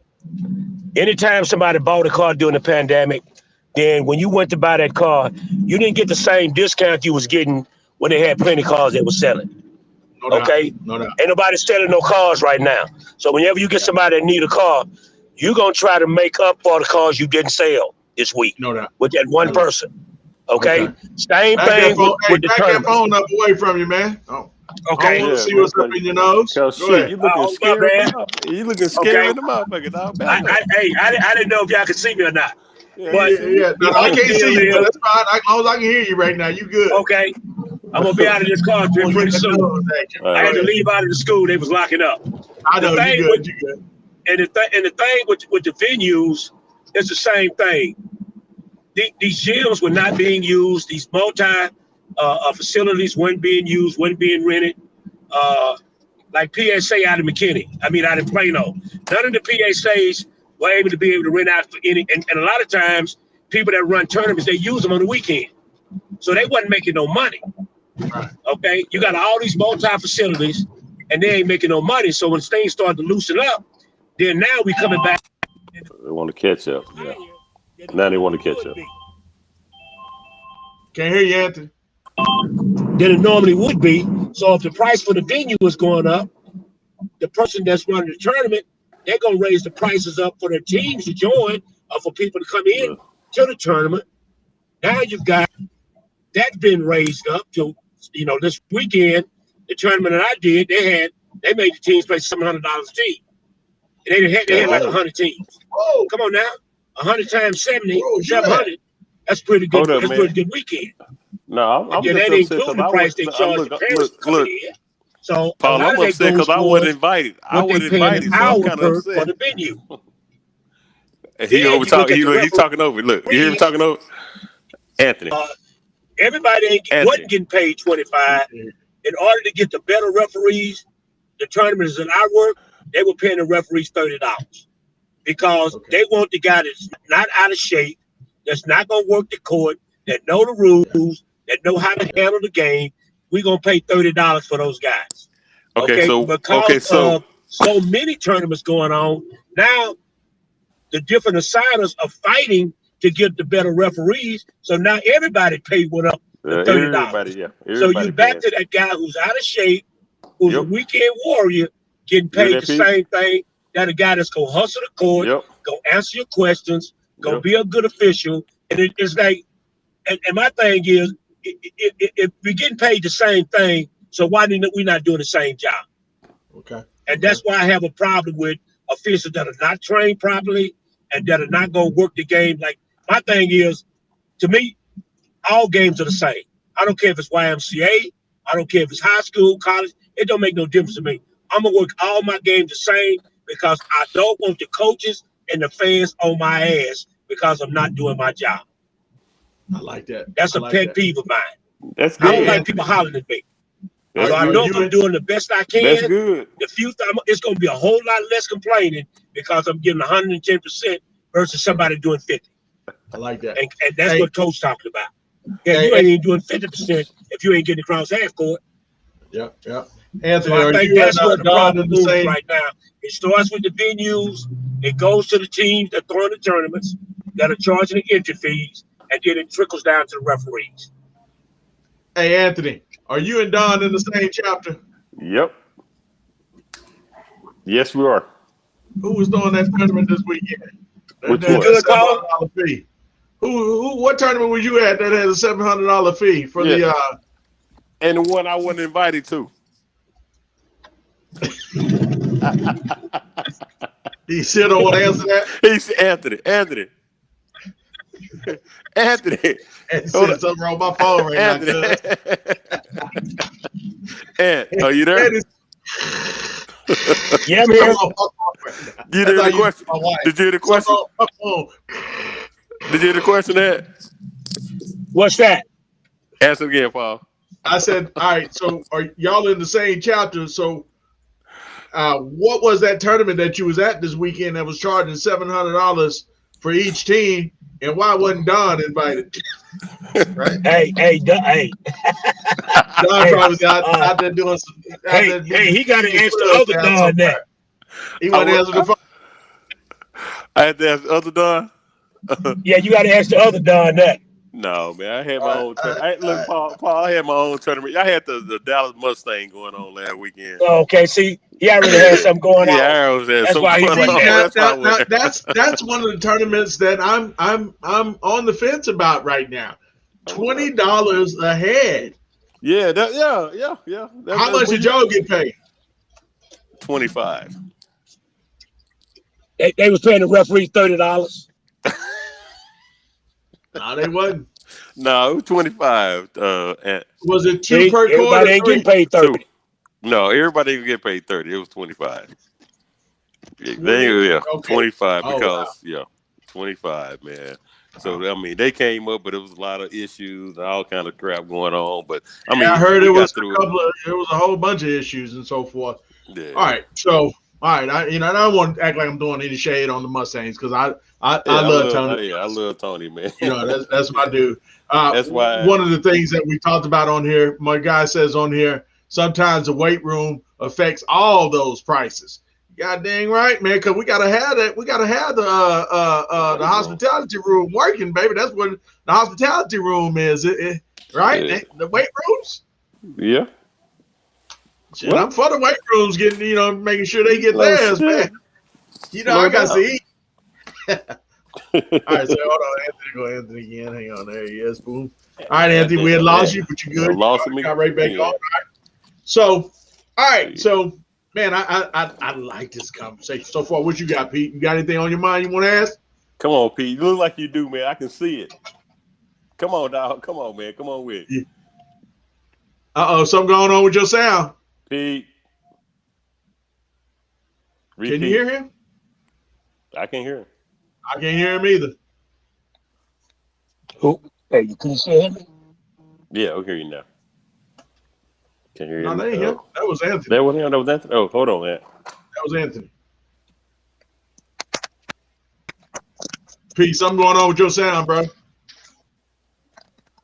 Hang up and call right back in. Can't hear you. Okay, he'll come back on. Yeah. All right, so man, hey, dude, hey, so man, let's bring him right back, right there. Boom. He back in. Hang on. What did I just do? Hang on a second. There he is. Hang on a second. You don't lost that now. What I just did there. I'm sorry, I lost him. You lost. Wait, now I lost Anthony now. Yeah, okay. You still can't hear Pete though. Pete, we still can't hear you. What you do to your sound, man? Your earbuds got to get something going on with your earbuds? Yeah, we can't hear you now.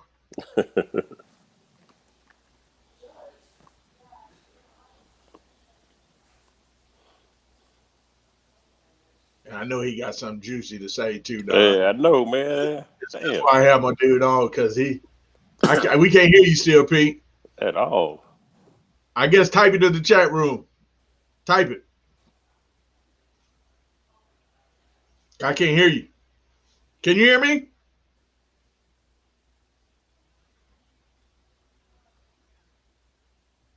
Here go Anthony. Yeah, I don't know what's going on with Pete. Yeah, Anthony, you there, Anthony? Yeah, I'm back in. All right, cool. All right, so now here's part of my favorite part. Oh shit! I know where you put that ass. You know, I'm an evaluator, right?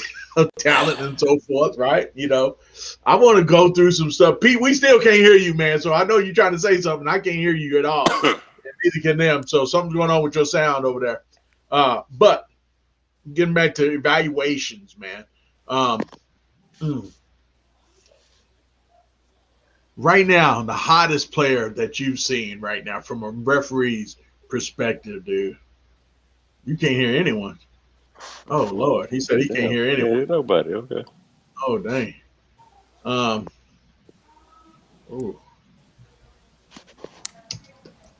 Y'all can hear me. Everything's good on y'all. Oh, yeah. I can hear you. Yeah, I can hear you. I don't know what I'm saying. I can see Pete's mouth moving. Yeah, I see it too. That's all you can see. He's moving it. Hang on a second. We can hear each other, but we can't hear you. He might need to go back out and come back in. Yeah, that's what he probably needs to do.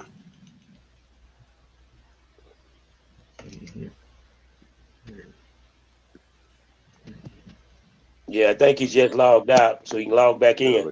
Yeah, let's see. So, all right, so give me some of the guys, man, that you're seeing right now that you're having to officiate, and it's just like wowed you right now. You know what I'm trying to say, Pete? Can you hear us? We back? Yeah, he still ain't back. I can't hear you. We can't hear you. Yeah, I don't know what's going on, dude. Yeah. All right. I don't know. We maybe got lost signal over there on his end. All right. So Anthony, give me some of the guys, man. That's kind of okay. He can hear us, but we just can't hear him. Okay. Okay. Cool. I'm just gonna type this. Anthony, give me some of the guys right now that you're seeing right now in this AAU game, man. That's just kind of like wows you, you know, from a referee's point. You know, anyone that just really caught your eye, man, that just like, damn, is he doing this?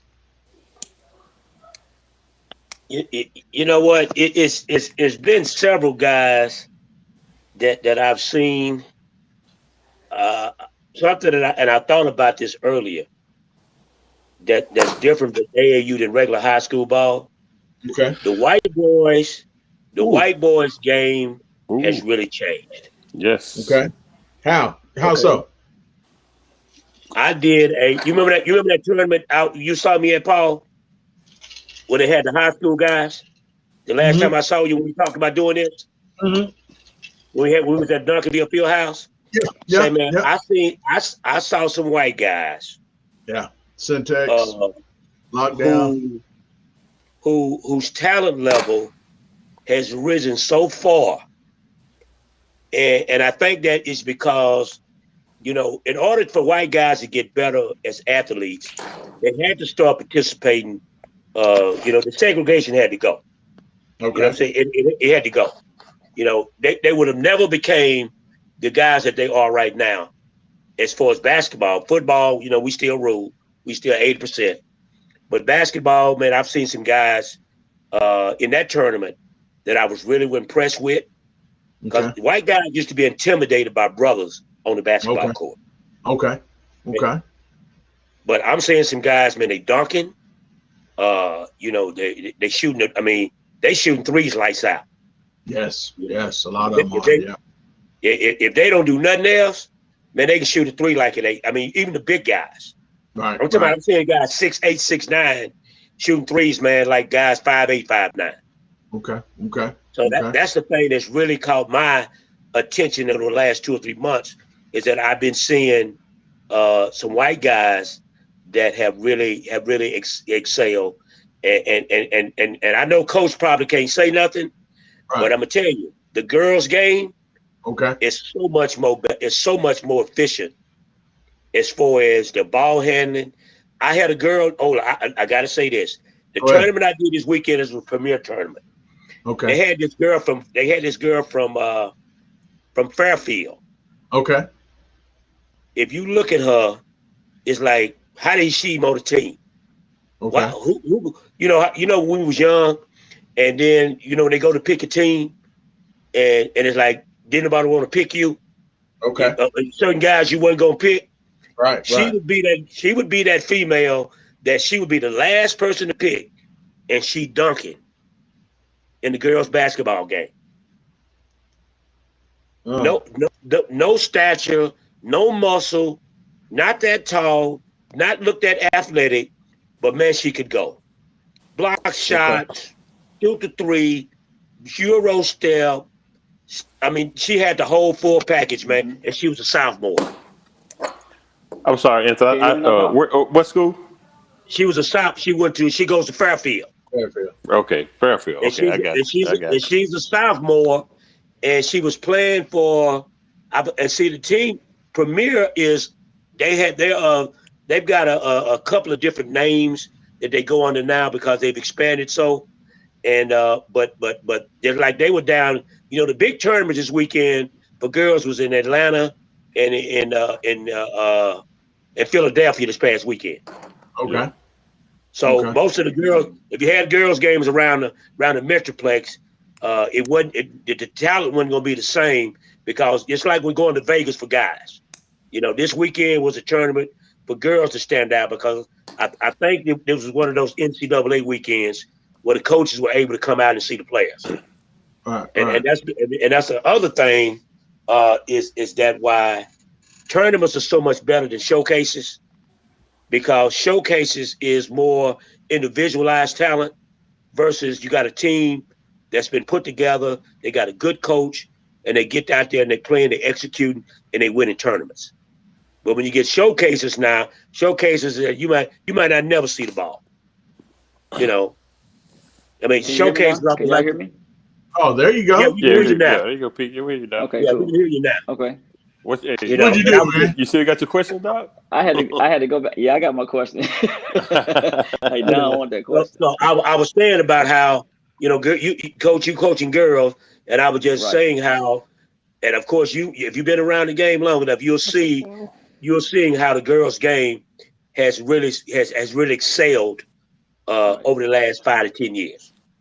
You Which know, one is harder, girls' Anthony. game or boys' game? I would say girls on personally with me because girls hold. Why? Yeah, they hold grudges, man. Well, the ball belongs to all 10 girls. Let me tell you what, I blame Pete for this. Okay? Oh, come on. I'm blaming him for Oh this. my God. Do it, Anthony, do it. Coaches, let me tell you what. Coaches coach their damn girls that ball belongs to all 10 of their asses at the same time. At the same goddamn time. Yep. Okay. That's why you get so many jump balls. That's why they hustle. See, girls make up and hustle what guys have in athleticism. Okay. I like that. That fair assessment right there. Yes, sir. Yeah. That's good. A guy ain't gonna hustle. They see a ball going out of bounds. Shit, it's out of bounds. Yeah. Goddamn girl dive. They diving out of bounds. Go after it, hustle. They were all. I mean, I had so many plays this weekend. I had a play where I had 9 girls on the floor, and they kept jumping on the ball, and it squirted all the way into the backcourt. And the girl that finally got the ball was the girl who wasn't on the floor. Damn. All 9 of them on the floor going after the ball. Damn. And you gonna only get that in girls basketball. Guys don't do that. No doubt. No.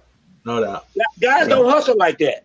Girls do, because they make up for hustle, but because of the lack of athleticism. Yeah. They can't dunk. You mean they can't throw the ball from one end of the court to the other in one pass. But when they get on the front court or with the ball on the floor, all of them going to get it, and I blame Pete for that, because that's the way they train. Oh, that's the way they train. train. You do it, Pete? That's how you do it, Pete? Yeah. Hey, Anthony, Hey, man, let me tell you, if they wasn't training them like that, all of them would be doing it. Yeah. And if you ain't on the floor, your ass might be sitting on the bench. So okay, we'll be on the bench. So that's where the attitudes come, huh? Because I mean, you can call a foul on the girl, man, in the third quarter. She ain't gonna forget that you called that foul in the third quarter. In the fourth quarter, she's still mad because you called that foul in the third quarter. Attitude straight up. Like, I didn't touch her in the third quarter. Oh, okay.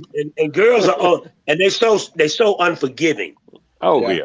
Guys, they gonna go and settle their beef and get it over with. Oh yeah. Girls, something happen, and 5, 6, 7 trips down the court, they still ain't got over it yet. No, they ain't gonna get over it because it's personal. It's all personal now. It's personal with girls, and that's what makes the girls' game so much more difficult to manage because of them not being forgiving about certain plays. So you have to watch. Everything.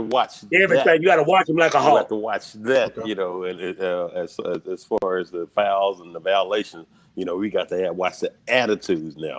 Because that attitude is never going to be forgiven. Anthony, what's the girl name? I don't know if she's from Kaufman, but she's from down right off of 175. What's the school right off of 175 down in East Texas? Yes. The sophomore. Yeah, I heard you talking about a girl. It's a girl from Crandall. She's a sophomore. Paul, you was talking about a kid that, that have impressed us. This one girl, man, she's like 6'2". And if I tell you this girl here is the real deal, the white girl, oh my God. Out of Crandall? Out in Crandall, yes. Look her up, man. She is she's a beast. She is a beast. Yes, so just check her out. I gotta go look, because they got a freshman. They got a freshman boy there by the name of Marlon Linton Jr. that is on the rise right now. Down in Crandall?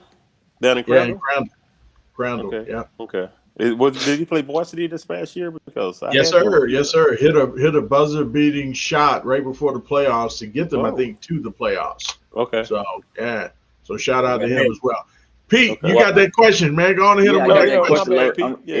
Let me hit Don. So my question, I'm gonna pick it back to the refs again. I ain't picking on the refs. I love you guys, but no, you don't. How many games is a ref required to coach in a row before they go take a break and come back? Because I see some refs, man, it's like they've been there 6, 7 games in a row. Okay. And then you're getting tired, and then you just, I'm tired. I didn't ref too many games. Okay.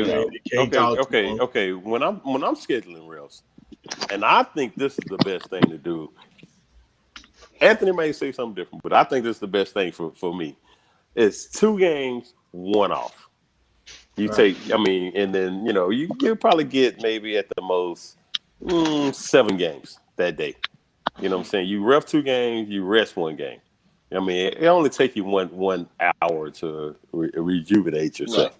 Right. Get something to eat, sit for a minute, get your mind back right. But we do. In order to, this is the strategy here.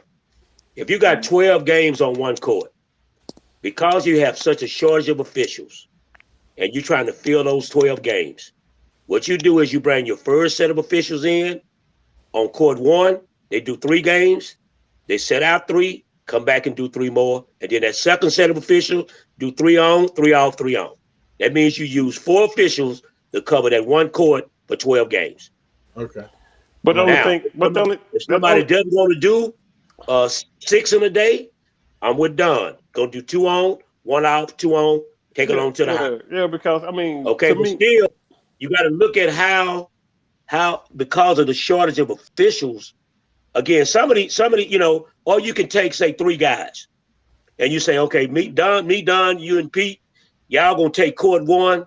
We got 12 games on court 1. Y'all work it out how y'all gonna work. As far as Small, you gonna work 2, set out 1. Don, you gonna work 3 in a row, blah blah blah blah. We gonna all end up doing 4 games in that one day. We all end up with 12 games on the court. You're gonna all end up doing 8 games. 8, you know, exactly. You're gonna all end up doing 8 games. But to me, you're not gonna do 5 games in a row. No, I mean, because I mean, a lot of times a scheduler will try and schedule that way. You know, to me, I don't think there's ever a fresh ref. Anything called a fresh ref. You know what I'm saying? Because if you schedule a ref, say like, okay, you have a ref to start 3 games, right? Okay, you have a ref come in and do 3 games, right? After those 3 games, that ref probably went somewhere else before he came to that damn gym and done a couple of games. So he's not fresh. He done ref somewhere else. He done 1 or 2 games to get it in. You know what I mean? Because he's trying to make the most money that weekend of all possible. You know? So my thing is, in order to lock guys in and make sure that, you know, there's any kind of interruption with, you know, with my referees. If I have 12 games on there, I'll put 3 guys on that court, and anything 9 games or above, there's going to be 3 games on that ref. on that court. And so I make sure that those refs, you know, they'll do 2 games on, 1 game off, 2 games on. Because it only take, I mean, if you're in shape, you should have no problem. There should be no problem because you get a chance to have a whole hour and 10 hours, whatever it is, to get something to eat, drink, get some water, whatever, to rejuvenate yourself. You know what I'm saying? And then you can be right back on the court, you know, after your game you set, you know. But you have guys that think that, you know, I'm giving them 4 games and then, you know, let them sit 2 games or whatever, and then I'm gonna give the other guy 4 games. But my thing is, I mean, that guy that came in after that first four set, he done been somewhere else. He done win them games somewhere else. Yeah, they ain't gonna wait for me. Why they gonna wait for me? Yeah, you know. Well, the best thing to do to lock him in is make sure he don't go nowhere else. Yeah, that's it, and that's what I do. That's how I do my 2-on-1 on. That's why I lock him in. You gotta. You ain't got no way. If you're doing 3 on, keep him there. If you're doing 3 on, if you're doing 3 on, 3 off, 3 on, you ain't got time to go nowhere else and do no games and get back and do your second set. You gotta do that. No. Yeah. Okay. And that's not too many games to do. But you do have some. Again, we're going back to the theory. There's a shortage of officials. It's a shortage, and that's what it is. Therefore, you got some assigners. I've heard about guys doing 10 games, man, in a day. God damn. Oh, my bad. What? That's crazy. 10 games. Stop. That's the we got 1 day. That's the whole okay day. As long as they you know, efficient on their reffing. You know, when you go that many games and you can't look, man. You can't be efficient. You can't look here. I can't be efficient sitting down working for 8 hours. Yeah, how you gonna be efficient working 10 games? You're gonna need a break. Down the basketball court. You're gonna need a break. Well, I'm talking about consistency. Yeah, you're gonna need a break. We ain't give no break. No, you just 1 game after the other. You can't be efficient. What? You go, man. Mentally, you gonna check out, man. Yeah. And I get that guy you was talking about. He may have started out running, but by game 5, he walking. Yeah. So I'm not allowed to get. So I'm not allowed as a coach to get on them after that because they decided they wanted to do 10 games. No. And lagging on my game. You're allowed. If he ain't doing his job, if he ain't doing his job, you can get on his ass anytime you need. Tear his ass up. If you took 10 games, right? And if you took 10 games, you need to be doing bitty basketball. Yes. You can walk the court. I'm you. Not no basketball. What coach? What age group of girls do you coach? 2024, 9th grade. Ninth grade. Got 8th and 9th grade together. Yeah. That's Sue, dog. That's Sue. you shouldn't. You know, them officials you getting we have in a day, they can be doing more than 46 games in a day. Yeah. That's it.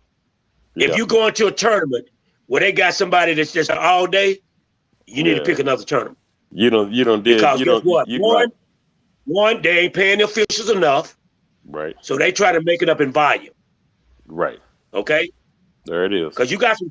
If you pay a referee $20, you can get a $20 referee. You gonna get Paul, a $20. Hold on. Paul, I know you got something else. That was one of my. That's what. So you telling me so ref that's getting paid $20, gonna half-ass it, but the next ref is getting $25. He gonna call it quality game. The guy that's getting $20, the guy that's getting $20, it's not that good of official, because if he was that good of official, he'd be making $30 somewhere else. Yeah. I didn't pay him $30. That's the thing we got to really remember on that, Pete. I want the best referees, so I'm gonna pay $30 for my referees.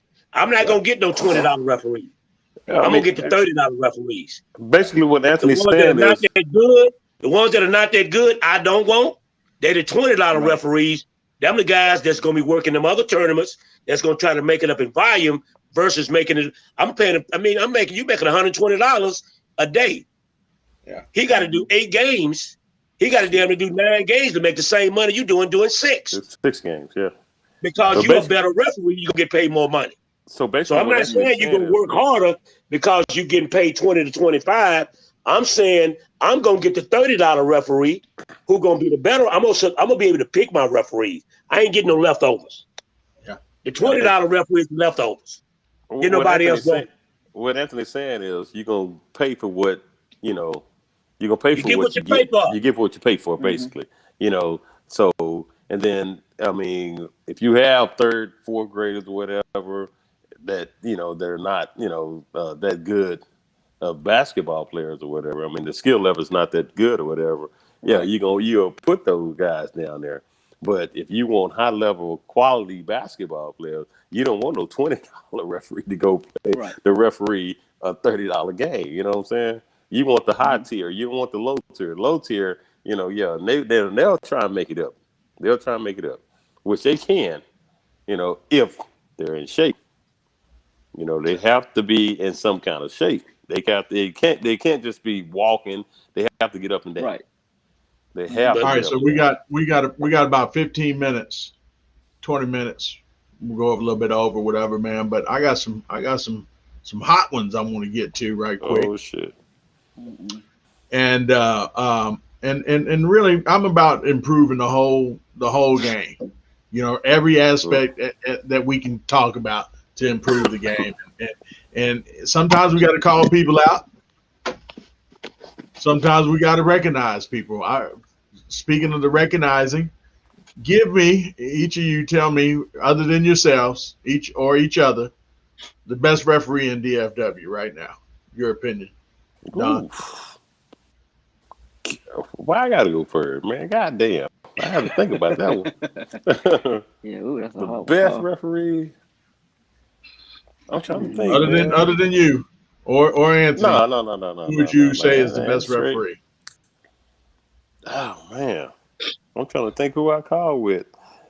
There's a new guy. Okay. I don't know if Anthony, you probably don't. You know the guy.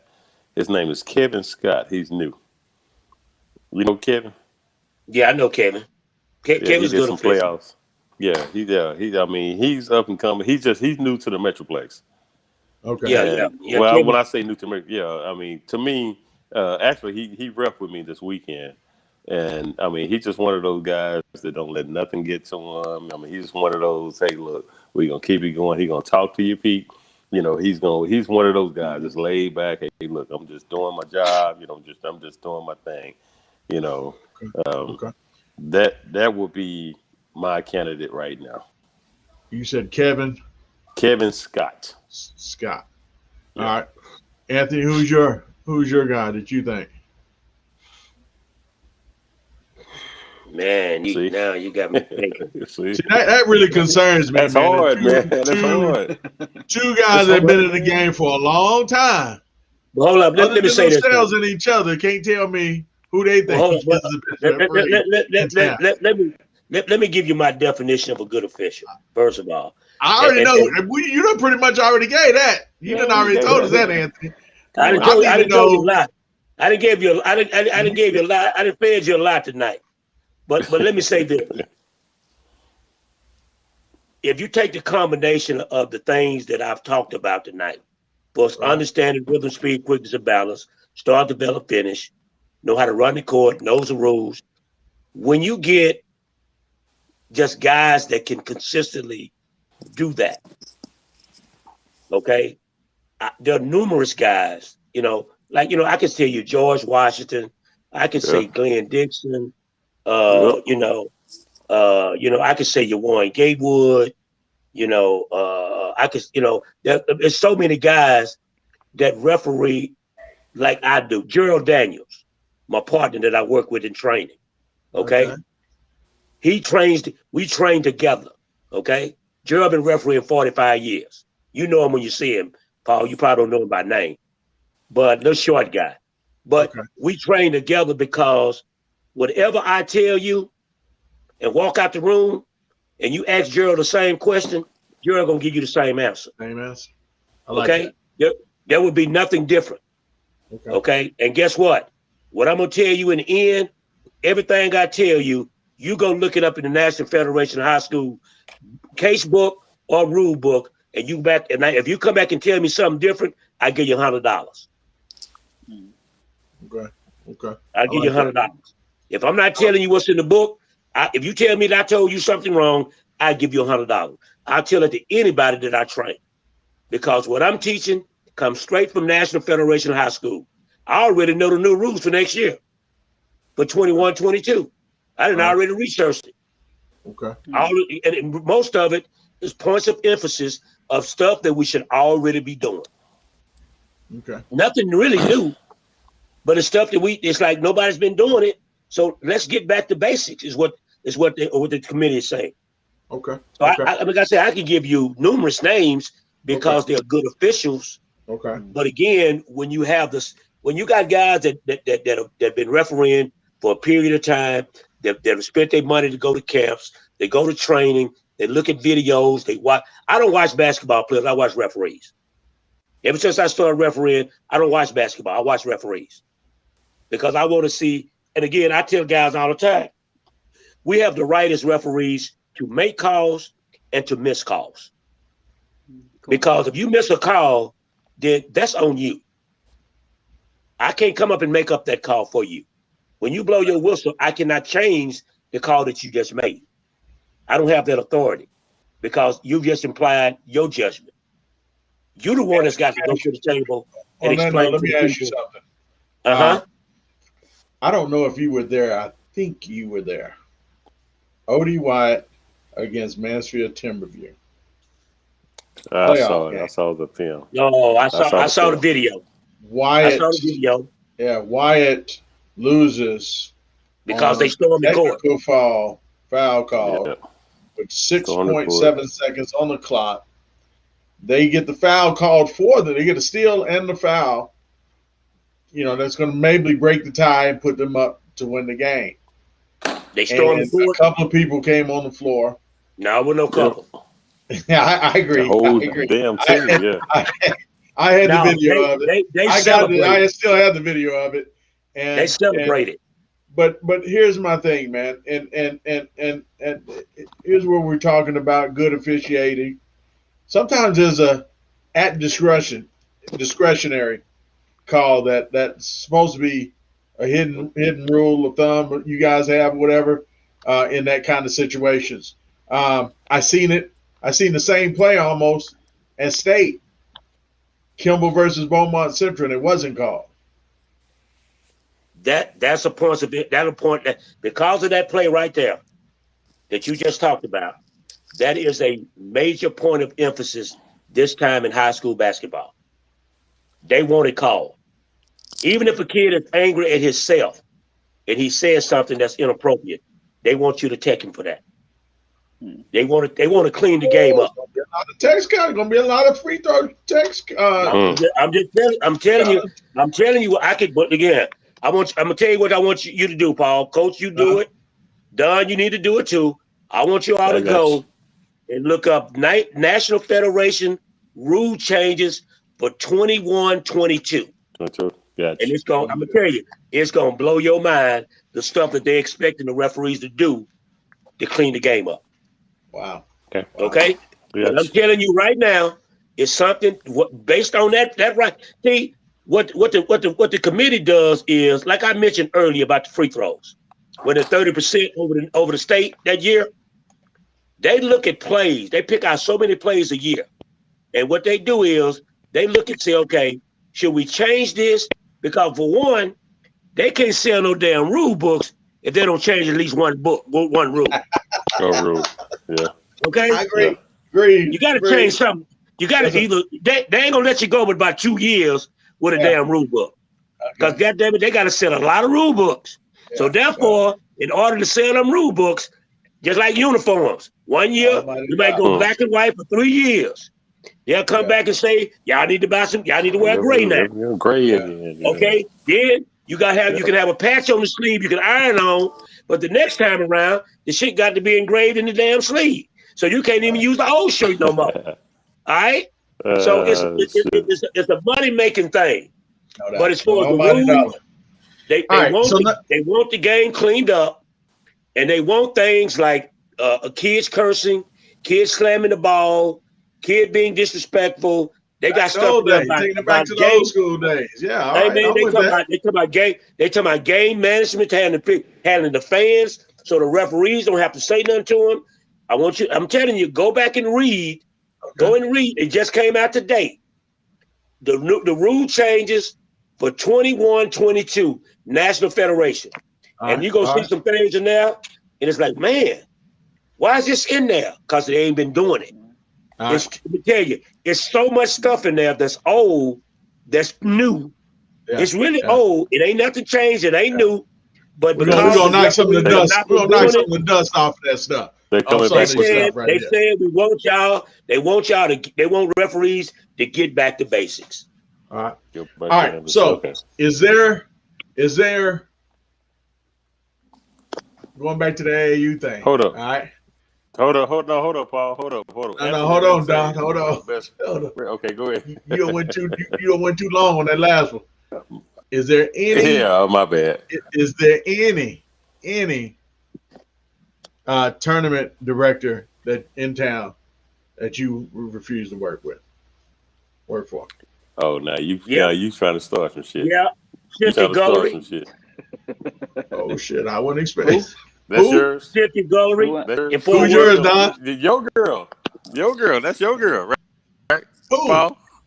Man, I got a whole bunch of girls. What you talking about? He knows what I'm talking about. I'm talking about that your homie. Why she my girl? That's why I choke it up. Why she my girl? Just telling you, man. Cause she like your good hair, mother. Guess what? No, hey, she don't like my kind of hair. She like your good hair. She Hey, so Anthony, anyway, why do you say okay? Why on that? And again, before we even go any further, y'all, I want to make sure you understand. This is not the take a stab at her, right?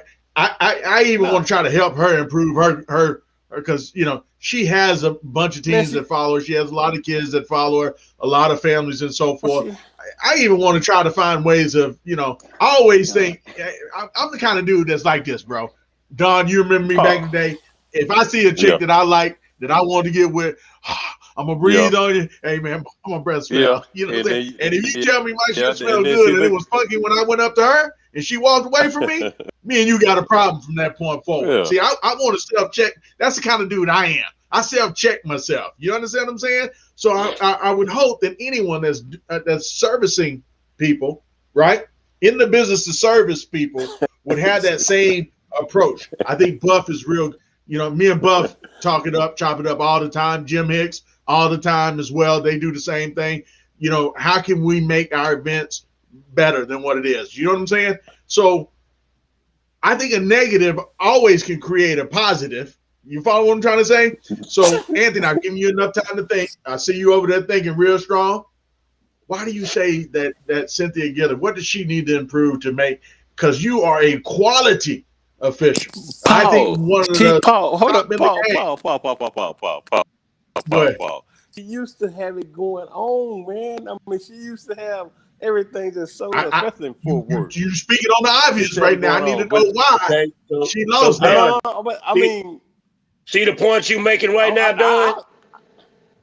Okay, the no, point I you can making say it right because I now, used to. and I haven't even, I can I say haven't it because even. I used to work for her. Okay, I all can right. say it. I used to work for her. I used to do all of her schedule, all of her shit, right? Man, she thinks she a dude. She thinks she can talk crazy to anybody and get away. You know, she think that. I mean, she think that her stuff is the best thing that ever. I'm talking about her game, her organization, or whatever, her tournament Yep, or whatever.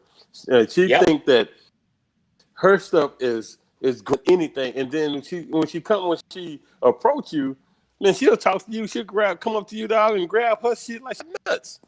I'm like, hold up, you're a female. You can't talk to me like that. Dude, it's like it's no respect. She have no There you go. respect for others. There you go. Others, I didn't even have, you know, I in didn't even order have for to her. say anything, man. I'm telling you, I I didn't have to do, say Anthony. anything. I used to schedule all her stuff, so I Yeah, you know her like did. the back of my hand. I Yes, you know her, do. dog. Trust me, I know her. I What? mean, if I All tell right, you I all right. know her, man, we done been out doing tournaments. So I mean, her Now thing it's not is she because just she's have a no female, respect. right? No, no, no, no, no. This has nothing to do with No, her no, being a no, no, female. no. It has nothing to do. I You Nothing think, sure? to I do that. think, I Because think, that's and I'll gonna say be this. what we're gonna hear on Monday night. They do I me don't like give this a because I'm damn. a female. Now, this ain't got nothing to do with being a No, female. I I keep think of my the blood. lack. I think of the lack of respect that Cynthia yeah, shows, and the only thing I'd attribute to her being a female is that she's messy. Mm. no, Okay, yeah. All right, she's moving She along messy. then. good. We're not All gonna right. harp Mine. on that. Y'all tune in Hold Monday on. Let me night. go ahead. Let me go You ahead. got You a know what Let I'm me go different ahead one? talking and tell about? you mine because I'm ready for mine. You got a And different one? y'all know. Say what? You got a You got a different one? different one. No, say what? Say again? Yeah, I got a different one. You got a different person. You don't. You won't work Yeah, with. yeah, man. Everybody know that I just, man, we beat every time. Hell, I had to get in my pick this weekend. Come on with it, dog. Man, You ready? we need you to speed up, bro. You being too cool right now. We at 10 o'clock Josh. right now. Two Okay, hours in, bro. okay. We Here, calling this okay. session Josh, rapid fire. Rapid fire. Come on. can you hear me? Anthony, you heard me, right? Yeah. Now. Josh Woodson. Josh Woodson. Whoa. I Why? don't, man, Josh me and Woodson. him, man, we have beef, man, because Josh, man, he has no respect for referees, dog. Not even just with me, but with any referee that schedule his turn. 'Cause I used to schedule all his shit. Man, back in the day, Paul, I had a lot of organizations that I was responsible for. A lot. People don't even realize that I was doing it, doing their tournaments or whatever. I mean, I had Okay. tons of them. I named them. I had them. DC Queens, Texas Right. Express. You know, Arlington Longhorn. I had a bunch of them. Texas Pride. All of them was under me, but a lot of people didn't even know that shit that I was doing it. Okay, Josh. Mm. He when I met him, man. First time I met him, man, we were cussing each other out on the Woo, you talking basketball about? court. Hold I'm up. refereeing his. You talking about? Hold up. Go You ahead. talking about Big Josh?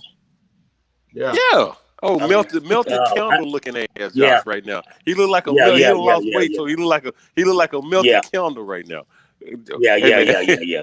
Yeah. You know what? It just hit Paul, take your me. hand off your It face, just hit Paul. me. It just hit me, man. About what Josh was talking about. Yeah. Mm. Man, I You know. have no love for that dude. I don't give a damn. Anybody know? You can put that shit out there. He know that I don't have no love. The only reason why I have no Yeah. love for him because he have no respect for me. Man, this dude. Okay, this past weekend, I'm gonna give you an example. They were playing against DFW Elite, right? Did I lose y'all? Who I lose? No, we're here. We listen. Okay, This past, they had a 3-person on. It was DFW Elite, and now he called himself Max Level. Yeah. Because of Tyrese Maxey, right? Good game right. going on, whatever. Vic came up to me the day before. He knew that there was a showcase with the Mustangs, and Vic came up to me the day before and told me, "Hey, man, gonna be a good game, with Max Level and DFW Elite 17U on Sunday. Well, can you put a 3-person on it?" And I was like, "Okay, cool." I was gonna put myself in, and I told Vic, I said, "You know what, Vic? I don't even want to be involved with it. So I get 3 other people to do it or whatever." But anyway, Sunday come around, I ended up doing the game. You know what I'm saying? So we reffing the game.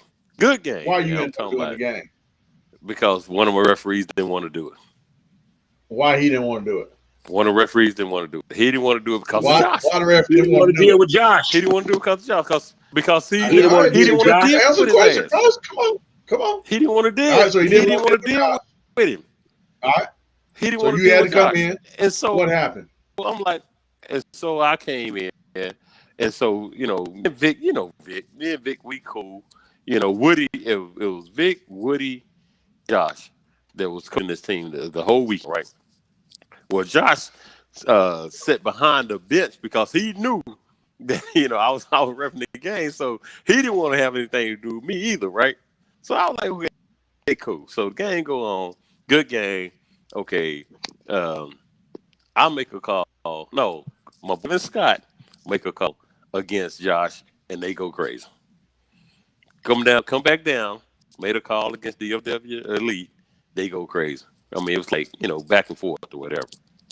I make a call against Josh, against Max Level, and the bench just go ridiculously crazy.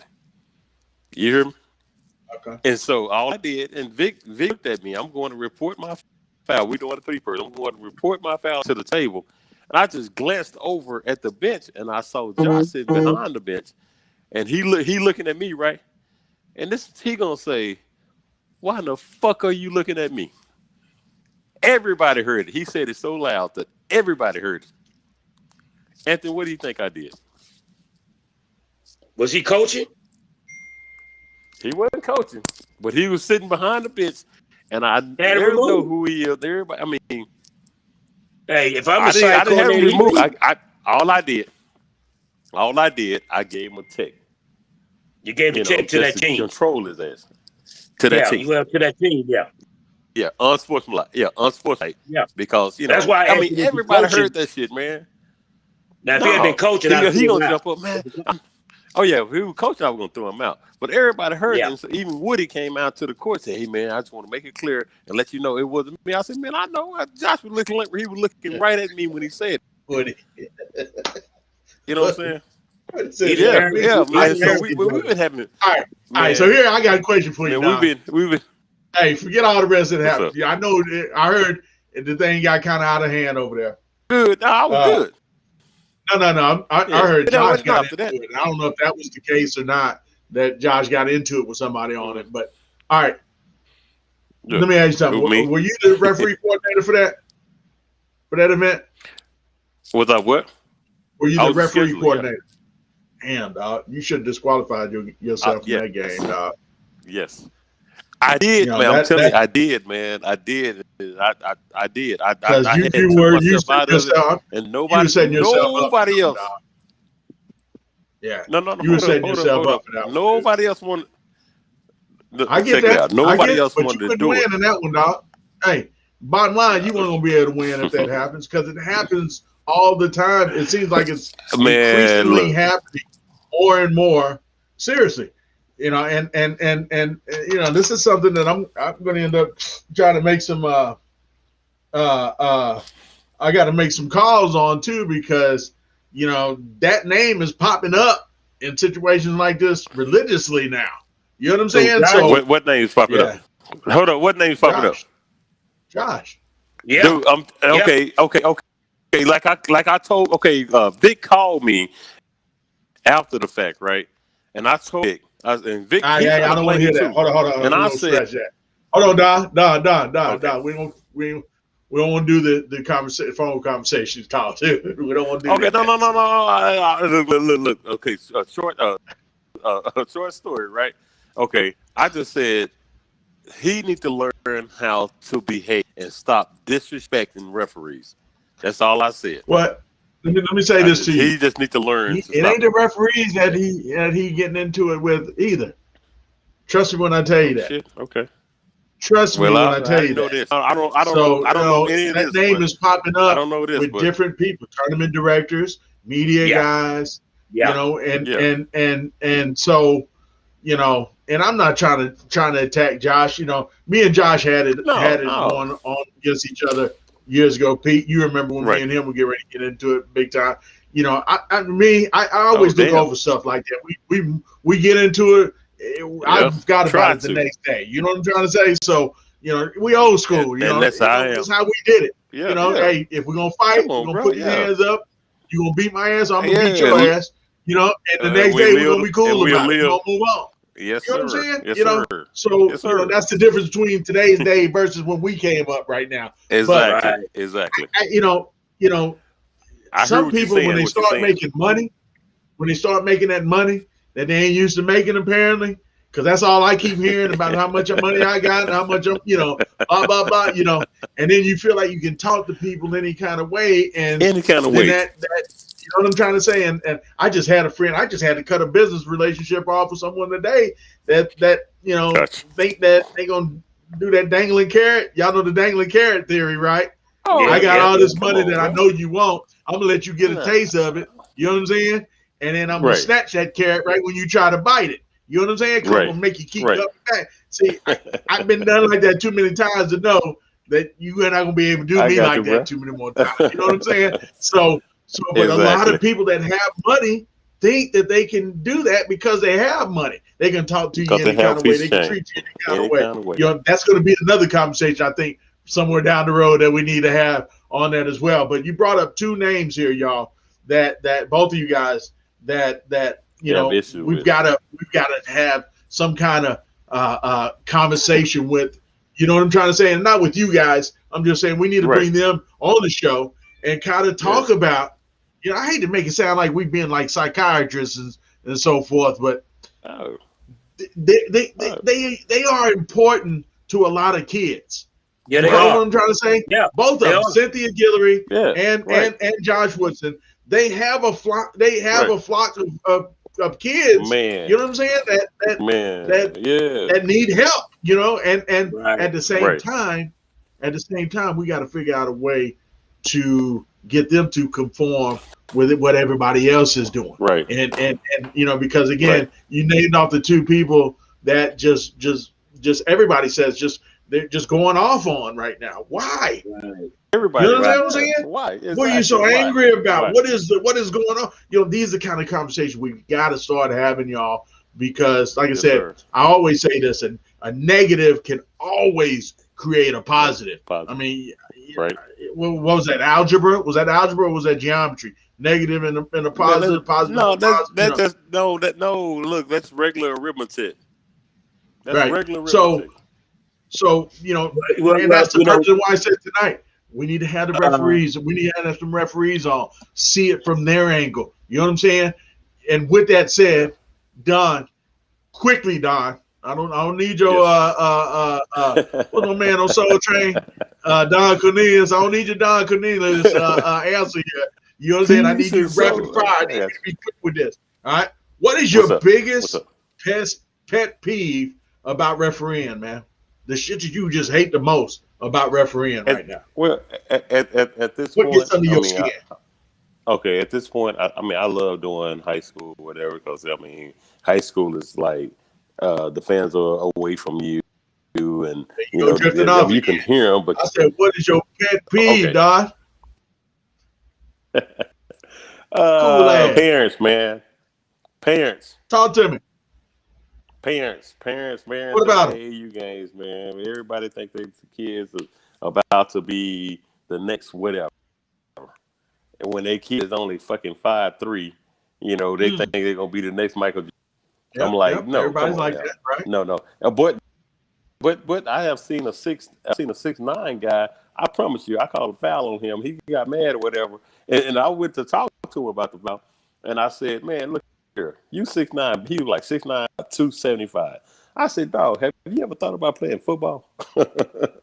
I think you would make it. I think you would make it in football than basketball. I mean, you had a little whatever, but I mean, come on. And I wonder, you might Dog. be talking I about mean, Big your Cam build Williams is from like Dallas Showtime. no. Was he with Dallas Showtime? I know Cam. Oh, Cam. okay. Yeah, he was that. They was too. All of man, we had a Cam hell gonna of be a playing tournament on. this We're gonna past be weekend. playing on Sundays. But now this guy here, man, he should. I know you're talking about Cam. Yeah, but anyway, no, this kid here was from Memphis, man. Big old kid, man. Big old kid. Okay. And then I even talked to his dad because his dad was like, hey, what did you say to him? I told him what I said to him. He was like, man, this dude do not want to play football. 17 years old. 17. I was like, right. dude, I think you have a better. Anyway, my bad. That's what it is. You good? Parents, man. You good? Parents. Anthony? Parents are. Let me clarify one thing. My issue with Cynthia is not as an official. Mine is as an administrator. Okay. Okay. Because I run tournaments. There it is. And mine is from the administration level. Okay. I've had issues with it in the past when I was refereeing for years ago, but mine is from the administrative level. Okay. So as far as my issues, my biggest pet peeve, I got to agree with Don. The parents, they don't understand the game. Okay. I'm saying they don't know the rules. They don't respect each other. Right now, since the pandemic has came back, I don't know what's going on with the ladies right now. Mamas are protecting their babies. I'm talking about 6'9", 250, and somebody gonna hurt my baby. Okay, they're not ready. They got to get them off the titty, man. Got to get them off the titty at some point. And right now they ain't getting off. Okay, either titty or umbilical cord. You know what I'm saying? You got to cut them loose, man. They almost men. And I'm talking about in high school games, you got mamas wanting to fight like soldiers because a foul wasn't called for the other, but my kid got fouled. Or they trying to hurt my baby. Okay, so that's my issues. And as a director, I've been doing more running tournaments than I have refereeing. And I have more problems with the females wanting to fight each other, and especially the black on black wanting to fight each other on the weekends than the men. You know, they're being overly protected for their kids right now. Yeah. So that's my biggest issue right now. Hey, Anthony, you just hit a question that I wanted to ask you guys. Hold on, Don. I wanted to ask you guys earlier, and you just kind of hit it on the nails a little bit. I mean, you kind of hit me with that. Big guys, do y'all kind of soft on the call? No. Or do you call the game different? I know what you're for the gonna big ask. guys versus the guards? I see a lot of big guys. You know, they get fouled. To me, you know, I had a big kid, Marquise Bowden, and I think this kid got fouled more than anybody that didn't get no calls in America. You know, in all my years at DaSHOW. Y'all don't call it differently for the big guys? Hey, man, Shaq retired a long time ago. Shaq a hack has been gone. You ain't got to kill no kid that's big to get a foul. Okay? So there ain't no change for the big kid. You don't let him get fouled more or a little bit harder than everybody else. No. I gave you the full reason. It's like Anthony said. There it is. I gave you the full reason why a foul. I'm about to say it's like you give no reason again. Rhythm, speed, quickness, and balance. All right. Okay. If it affects one of those four, I don't care if you're 2 foot tall or you're 7 feet tall, it's a foul. There it is. All right. So I'm looking at Coach Pete right now. And Coach Pete looking like, man, y'all on some shit right now, dog, man. Hey, that's where what's your thought right now, Pete? Give it to me, Pete. Hey, that's the way I referee. That's the way I train. Pete, what's your thought on that? Oh, damn, Pete, we can't hear you again, man. You done went mute again. We done lost your sound, Pete. Damn. Pete. Now you're gonna have to make us learn sign language. Goddamn, Pete. We like Pete. Hey, private chat me that, man. What'd you say? Hang on, I gotta hear what he gets. What you say? Pete. Oh, he went out. Yeah, I wanted to hear what he was gonna say on that. Peter showed giving y'all the being mud look, bro. Like these motherfuckers on some bull crap today, dog. That's how he was looking at y'all on that. Now, hey, what I'm saying, that is the way we're supposed to officiate, Paul. I'm not saying that everybody officiates that way. Right. You know what I'm saying? Oh yeah, I can hear you, Pete. Go ahead. I'm just on my speakerphone. Go ahead. No, I just said I agree with Anthony and Don, man. You can't listen. You 6'9". Hey man, you should be putting somebody in the room anyway. Stop begging for calls. You know, I agree with him. Okay, I want to make sure you kind of look like you know they was on some bull crap there a while ago, man. I'm just saying how you look, man. I don't know. Oh no. All right, so we talked about rhythm, speed, quickness and balance. Right. We talked about how we can tell how the referee looks when they walk through the door. Yep. Right. Yep. You know what kind of shoes they got on.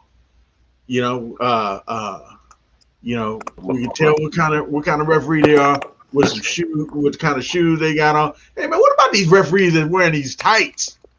I mean, Ray. I remember what was it? Fly ass Ray. Remember Ray? Ray used to work around in the tights. I know he was knocking off all the girls, man. But you know why Ray? Hold up. Yeah. Hold up, though. You know why Ray wear? Hold up. You know why Ray wears tights? He started it. He started the game off of it. Now Ray has problems with his legs. Oh, okay. Yeah. Well, I knew that now. But I'm saying back in the day. But he started it. But after Ray started it, everybody else started doing the shit. Yeah. I don't do it. Okay. I mean, I don't do no damn tights under no shorts. I'm old school, dog. Here go one of the viewers right here says, "Hey, the bigs get fouled and don't get no calls, man." So here's another one that kind of agreed with me. So I'm just saying, I ain't trying to start nothing, but I'm just saying, you know. All right. So Don, when you went off, we talked about recap of all that we learned tonight. You know what I'm saying? And from a referee standpoint, what you guys are kind of looking at, speed. I lost my thing again. What was it again? Quickness and balance. Rhythm, speed, quickness, and balance. Yeah. Rhythm, speed, quickness, and balance. See, I'll go back and listen to the show, and I'll end up writing my notes down and so forth. Then we also can tell by the referee what kind of referee we got by the minute he shows up, right?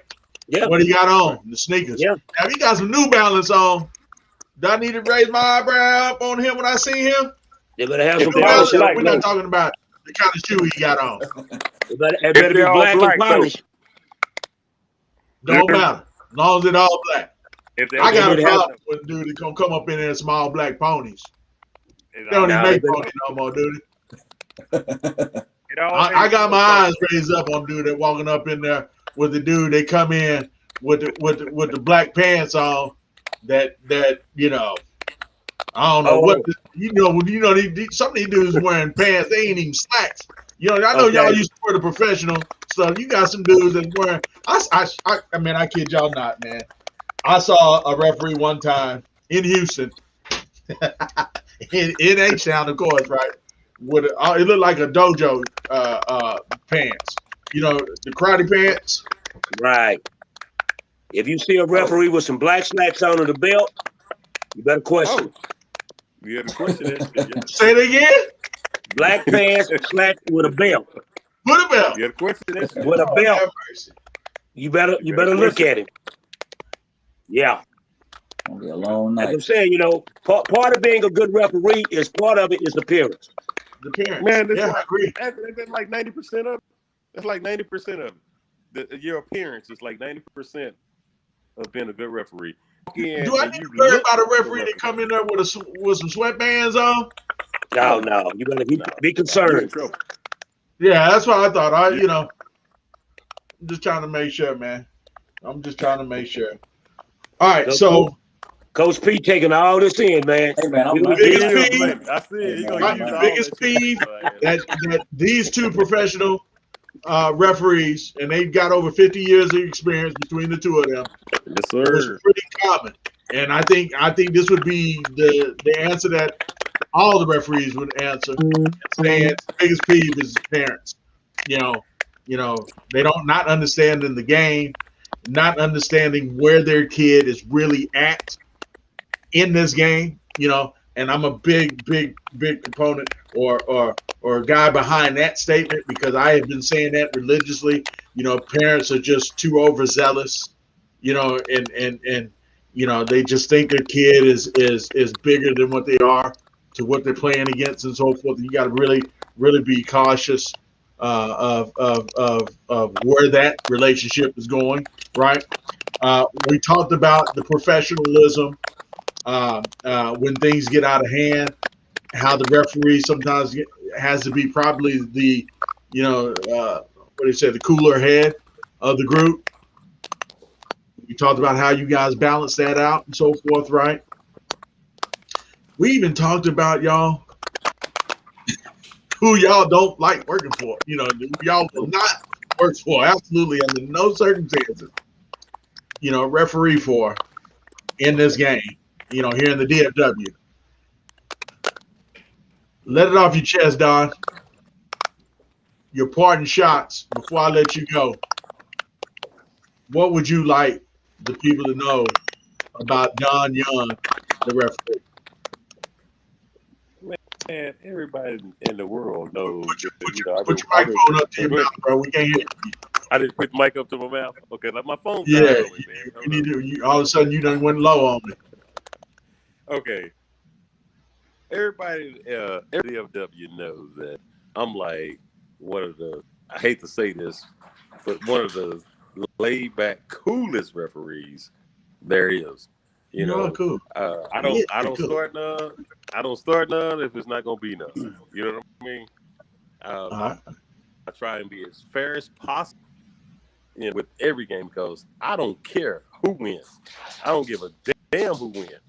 I love a good game. I love sitting watch because I'm a fan first. You know what All I right. mean? All right. I like to watch the game. If it's a good game, if I don't have to blow my whistle, oh my God, that's great to me. You know what I'm saying? And so being around this long, but not, I do have a following, and people Okay. know that I'm like that. They know, okay, if there's some, it's gonna be some. Your ass gonna get either kicked out. I'm gonna, even like to go with coaches, to go with I fans, ain't a whatever. killer, but don't push me. Yeah, Yeah. just don't push it. Don't push it. All But right. if you want a good game, you want a fair game, you want a exciting game to watch or whatever, just watch your ref. I mean, you didn't come here you didn't pay to watch me ref. You came in to watch your kid. I'd rather see your kid, make buckets, because I'm not gonna make no buckets for him. And I'm not. I mean, your kids lose 79-34 or whatever. I didn't make no 79 bad calls. All right. You Okay. know what I'm Okay. saying? So At the end everybody of the day, knows. players got to make buckets, and we Yeah, all know that. So, all everybody right. knows in the Metroplex All right. that I'm that way. Okay. Yeah. Anthony, what would you want the DFW to know about you, Anthony Smalls, the referee? Uh, when I'm not refereeing, people wish I would. Okay. I like that.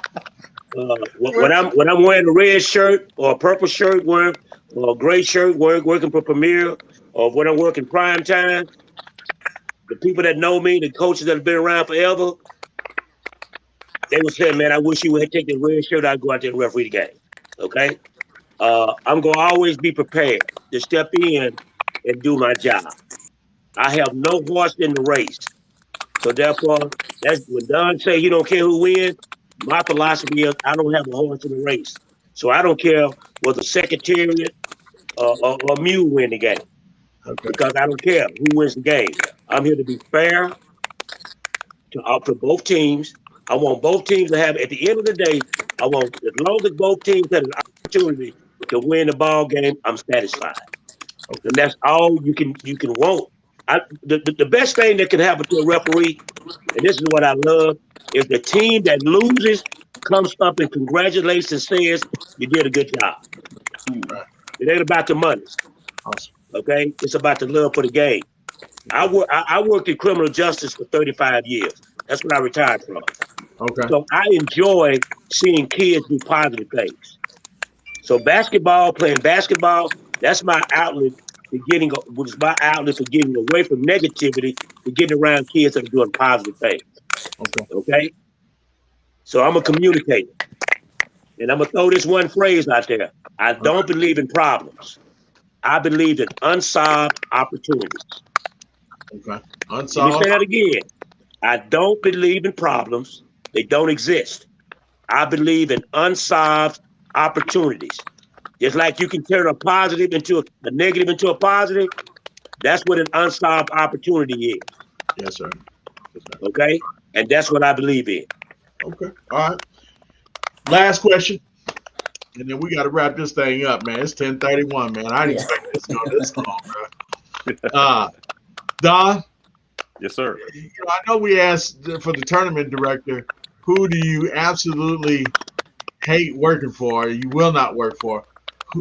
When you line up for a game and, the court's out there, what coach just makes you – is there any coach out there that you just don't really want to – or are we still going to put the same – pin the tail on the same donkey as the tournament director? I mean, I said. Do you have any coaches like that? No, it's hard to work with. I said Josh, but Well, I was saying tournament director, but that's why I said if you want to label that the same pin on the same donkey on that, we can go with that. No, because I mean, I've gotten along with everybody else. Yeah, I mean, usually with the organizations or tournament directors, whatever. I mean, I've gotten along with them. I mean, it's just that one, that one guy. I mean, but everybody else, man. All right, let me flip this then. Let me flip this because let's not even hope. Who tournament directors is the best one to work for? That you just absolutely will. Anytime this dude going to tournament or guy or lady, you want to make sure that you're doing it. Is anyone? Okay. I just recently started working for an organization out of Houston. But they have a branch here in Dallas now. Fair. Okay, yeah. On the girls side, Fair. Yeah. Okay. Yeah, man. I mean, those people there, man. That group right there. We have the lady that's over it. Her name is Carmel. Carmel is over it here in Dallas, but you have. The guys from Houston is actually they're the ones that runs the deal. But if I tell you, man, no issue. I mean, everything is like, hey, look, I got your back. We're just gonna do this. I mean, Fair out of Houston right now. Well, actually, it's Fair Dallas, Fair DFW. All right. All right. Fair for Don. Hold up. I got one more. Well, we're gonna put a shot clock on you, bro. Come on with it. But anyway, I got who you got? I got the height, Jeff now. Jeff Hoy. Jeff Hoy and Brandon Ray. Shout out to the height. Yes. They put a great tournament on every year, man. Say what? The high jams, the winter jam and the summer jam. Summer jam is. I'm gonna go ahead and plug this for them, right? Summer jam is the 28th through the 31st, dog. Yeah. May. So yeah, I love working with them also, man, because they're the same way. Okay. Anthony, who you got? Well, I asked to work for them already. Premier. I mean, I've been working for Prime Time. As a site director for 15 years, and I've been with Premier. Okay. Premier is predominantly girls basketball. All right. Probably 98% of the tournaments, almost 100% now, just girls.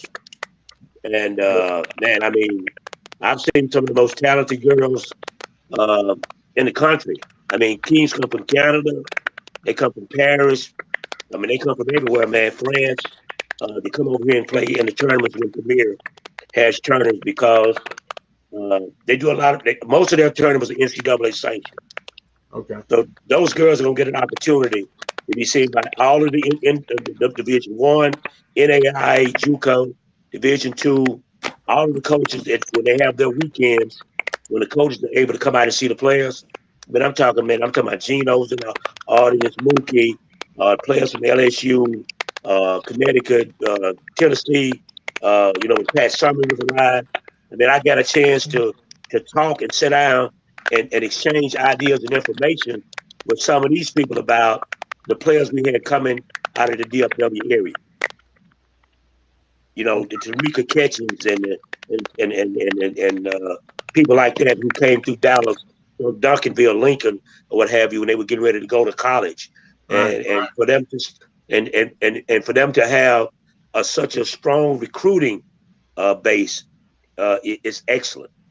You know, like I said, I think they're one of the best organizations for girls basketball in the United States. I really do.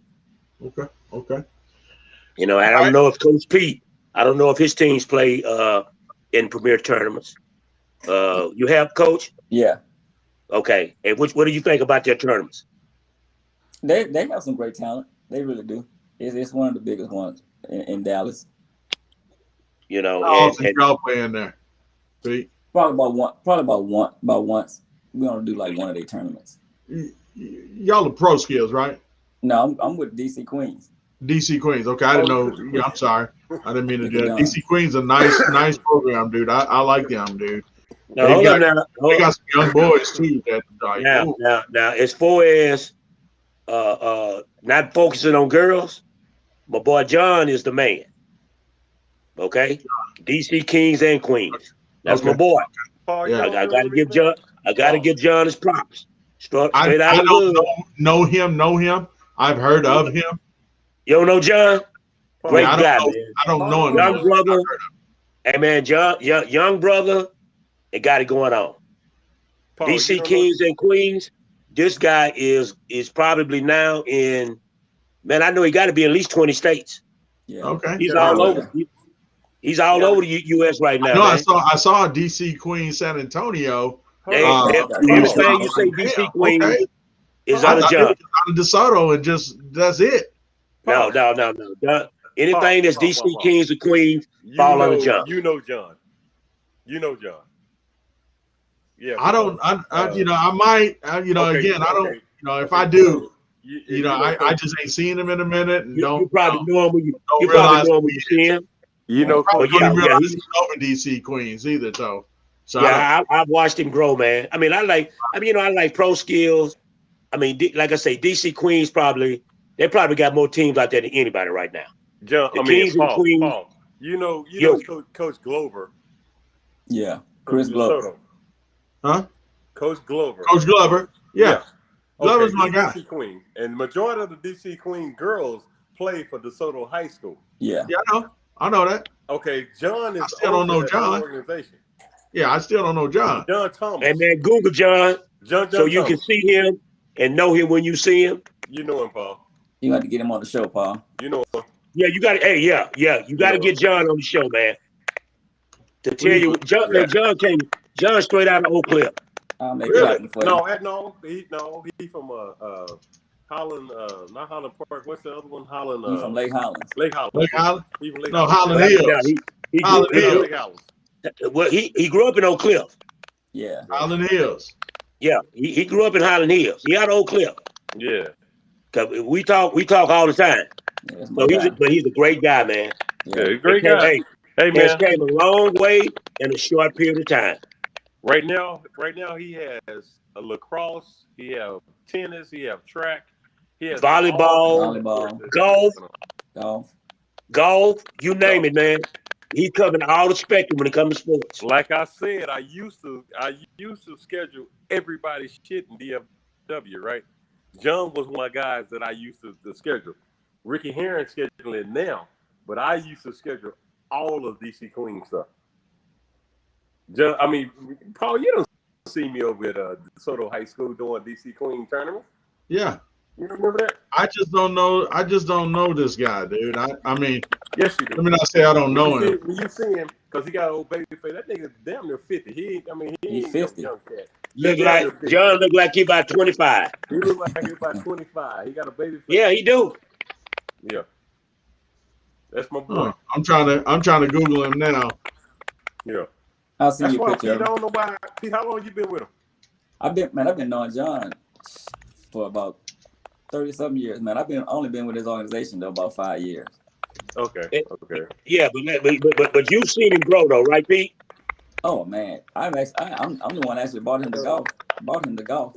You brought okay, yeah, man. I mean, you know, and he's the only one that's doing multiple sports as an organization. Multiple sports, man. Like I said, he got the lacrosse going on. He got track going on. He got tennis. He got golf.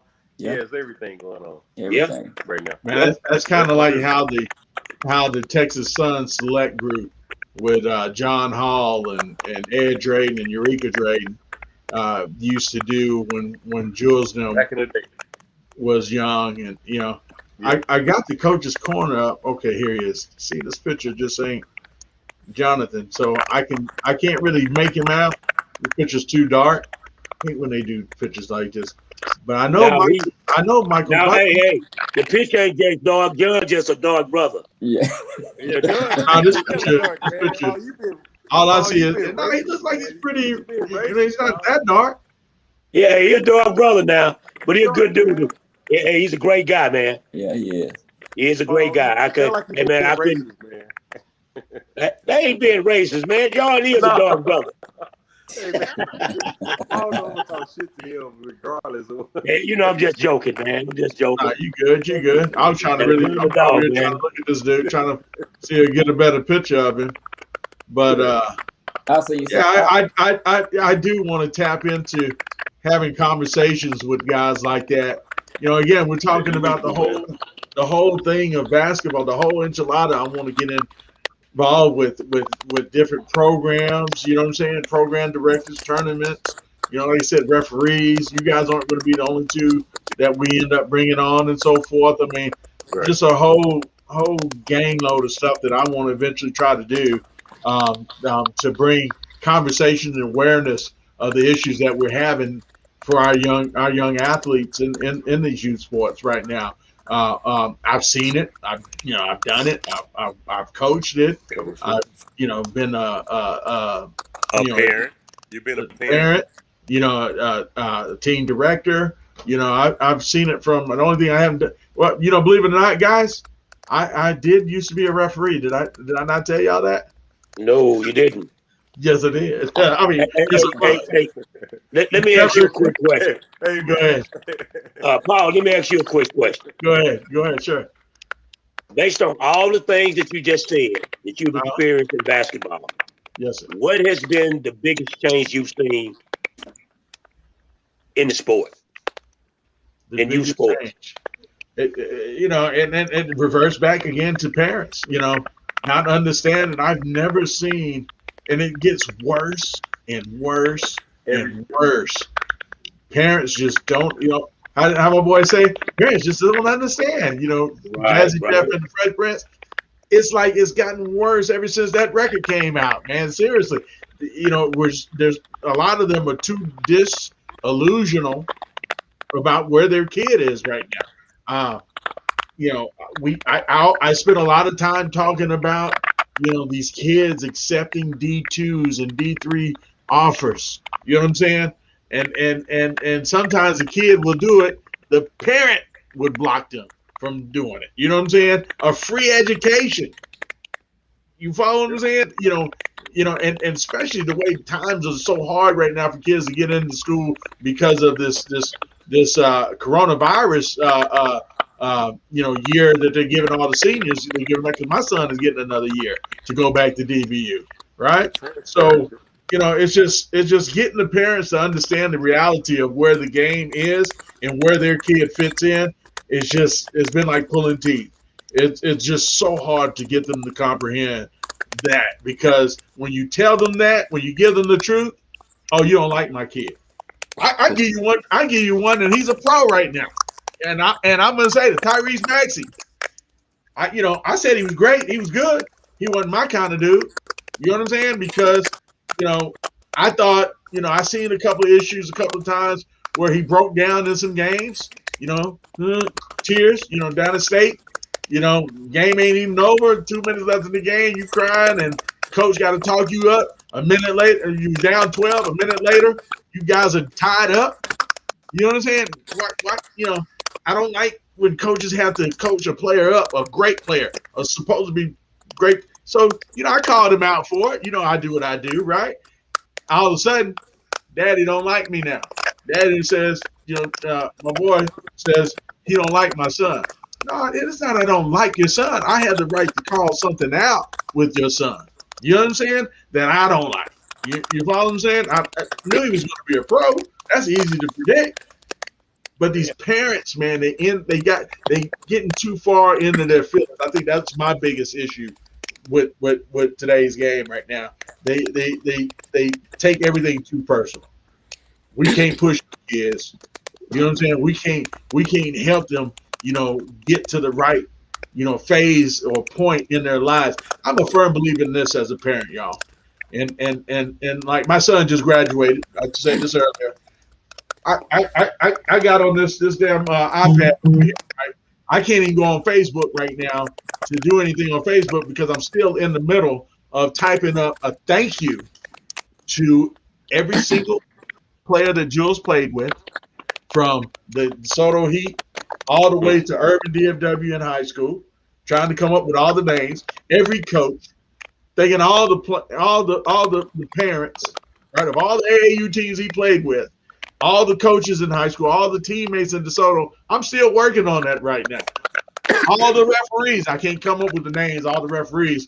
One name that's always on my mind, and I don't know why, because he wasn't that great. My boy Carl McGilvery. Was it Carl McGilvery? Y'all know McGilvery? Mm-hmm. Yeah, he always did a lot of our games earlier in the year, so he always comes to my mind. Good people, always, just had some issues, had a bunch of stuff coming up, but whatever. I'm the kind of parent that always said, hey, you know what? I'm gonna push my kid hard. You know what I'm saying? But I know where he's at.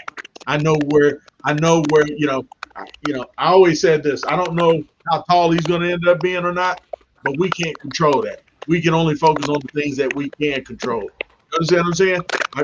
I build me a list of what we got to do to take care of what we need to do. But I never looked at where we should be, you know what I'm saying, according to his game. Or what I thought as a parent. Because I always do. And I guess because I've been around the game for a long time to where, I kind of knew better. When you're under 6 feet, you're not athletic, you're not dunking and anything, it's harder for you to get those D1 offers that all these other guys are getting. You got to be real with yourself. You know what I'm saying?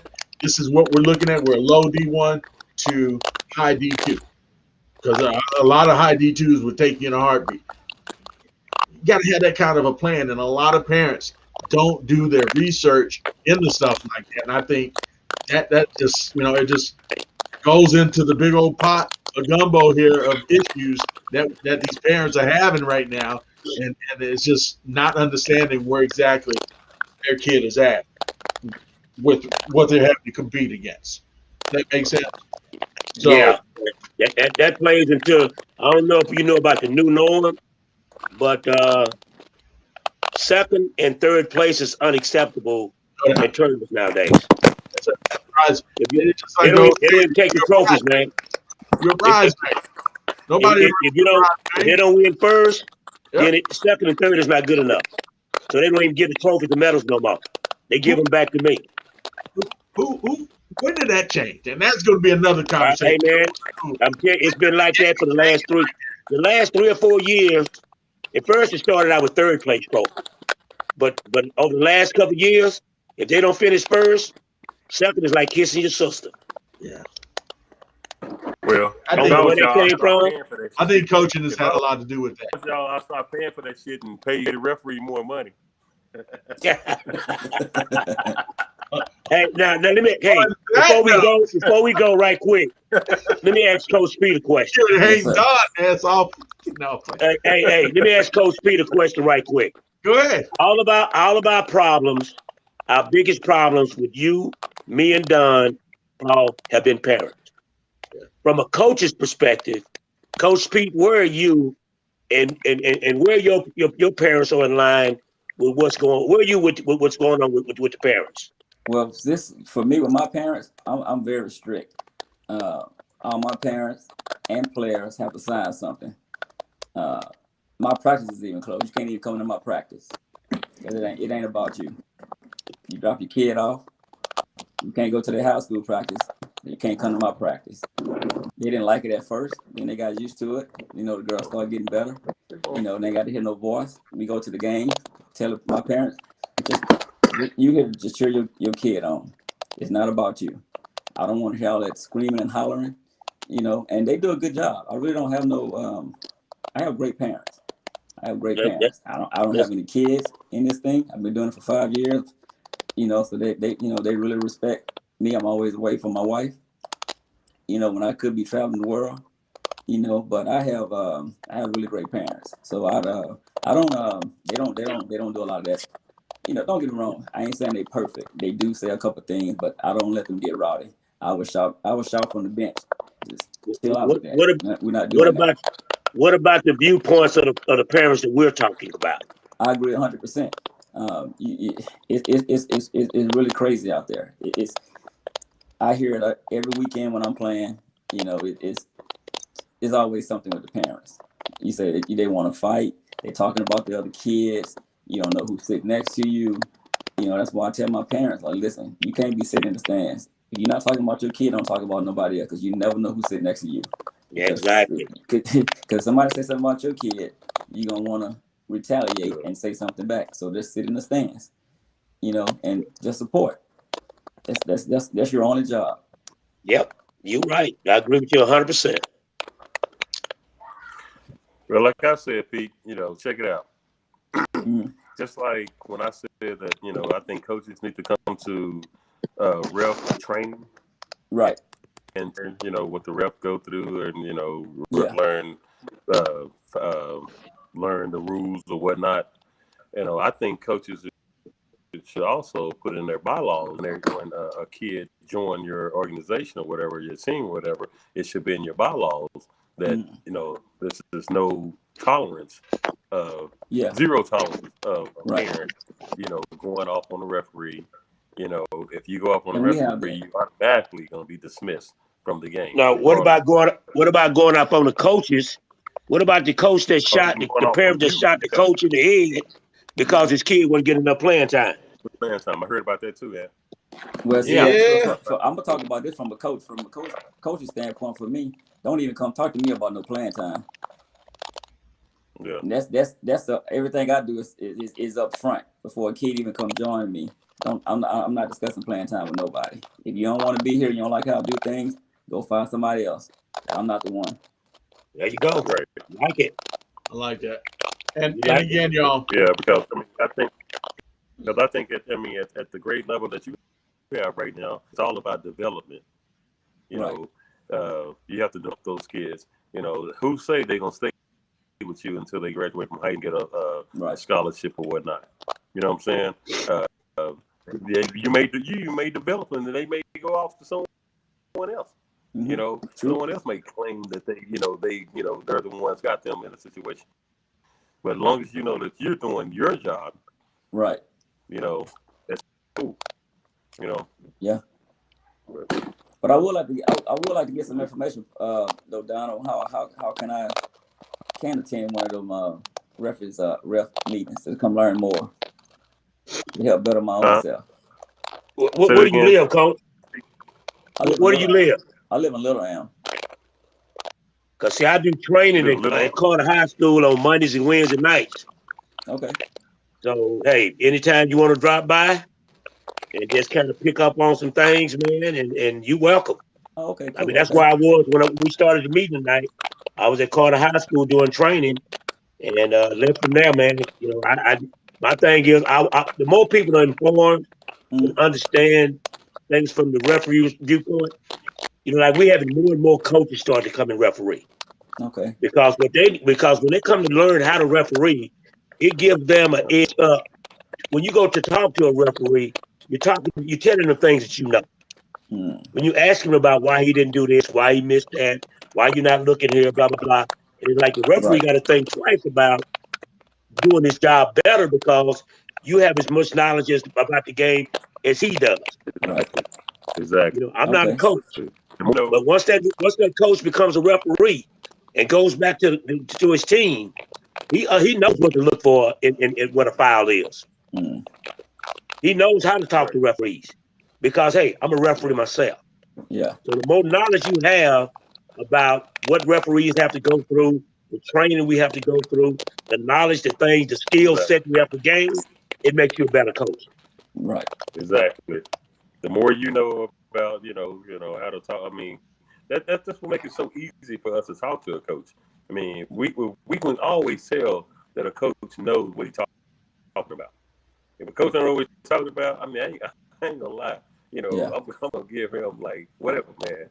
Look, you know what you're talking about. But if I hear you say something that that's in my book or whatever, that relates to my rule book, I'm gonna stop it. You know, I give you that little quick second or whatever. Hey, look, this is what I saw do, or whatever. And I'm moving on. Because a lot of times when coaches don't know what they're talking about, it escalates to an argument. Yeah. Instead of trying to get some kind of agreement going on or whatever.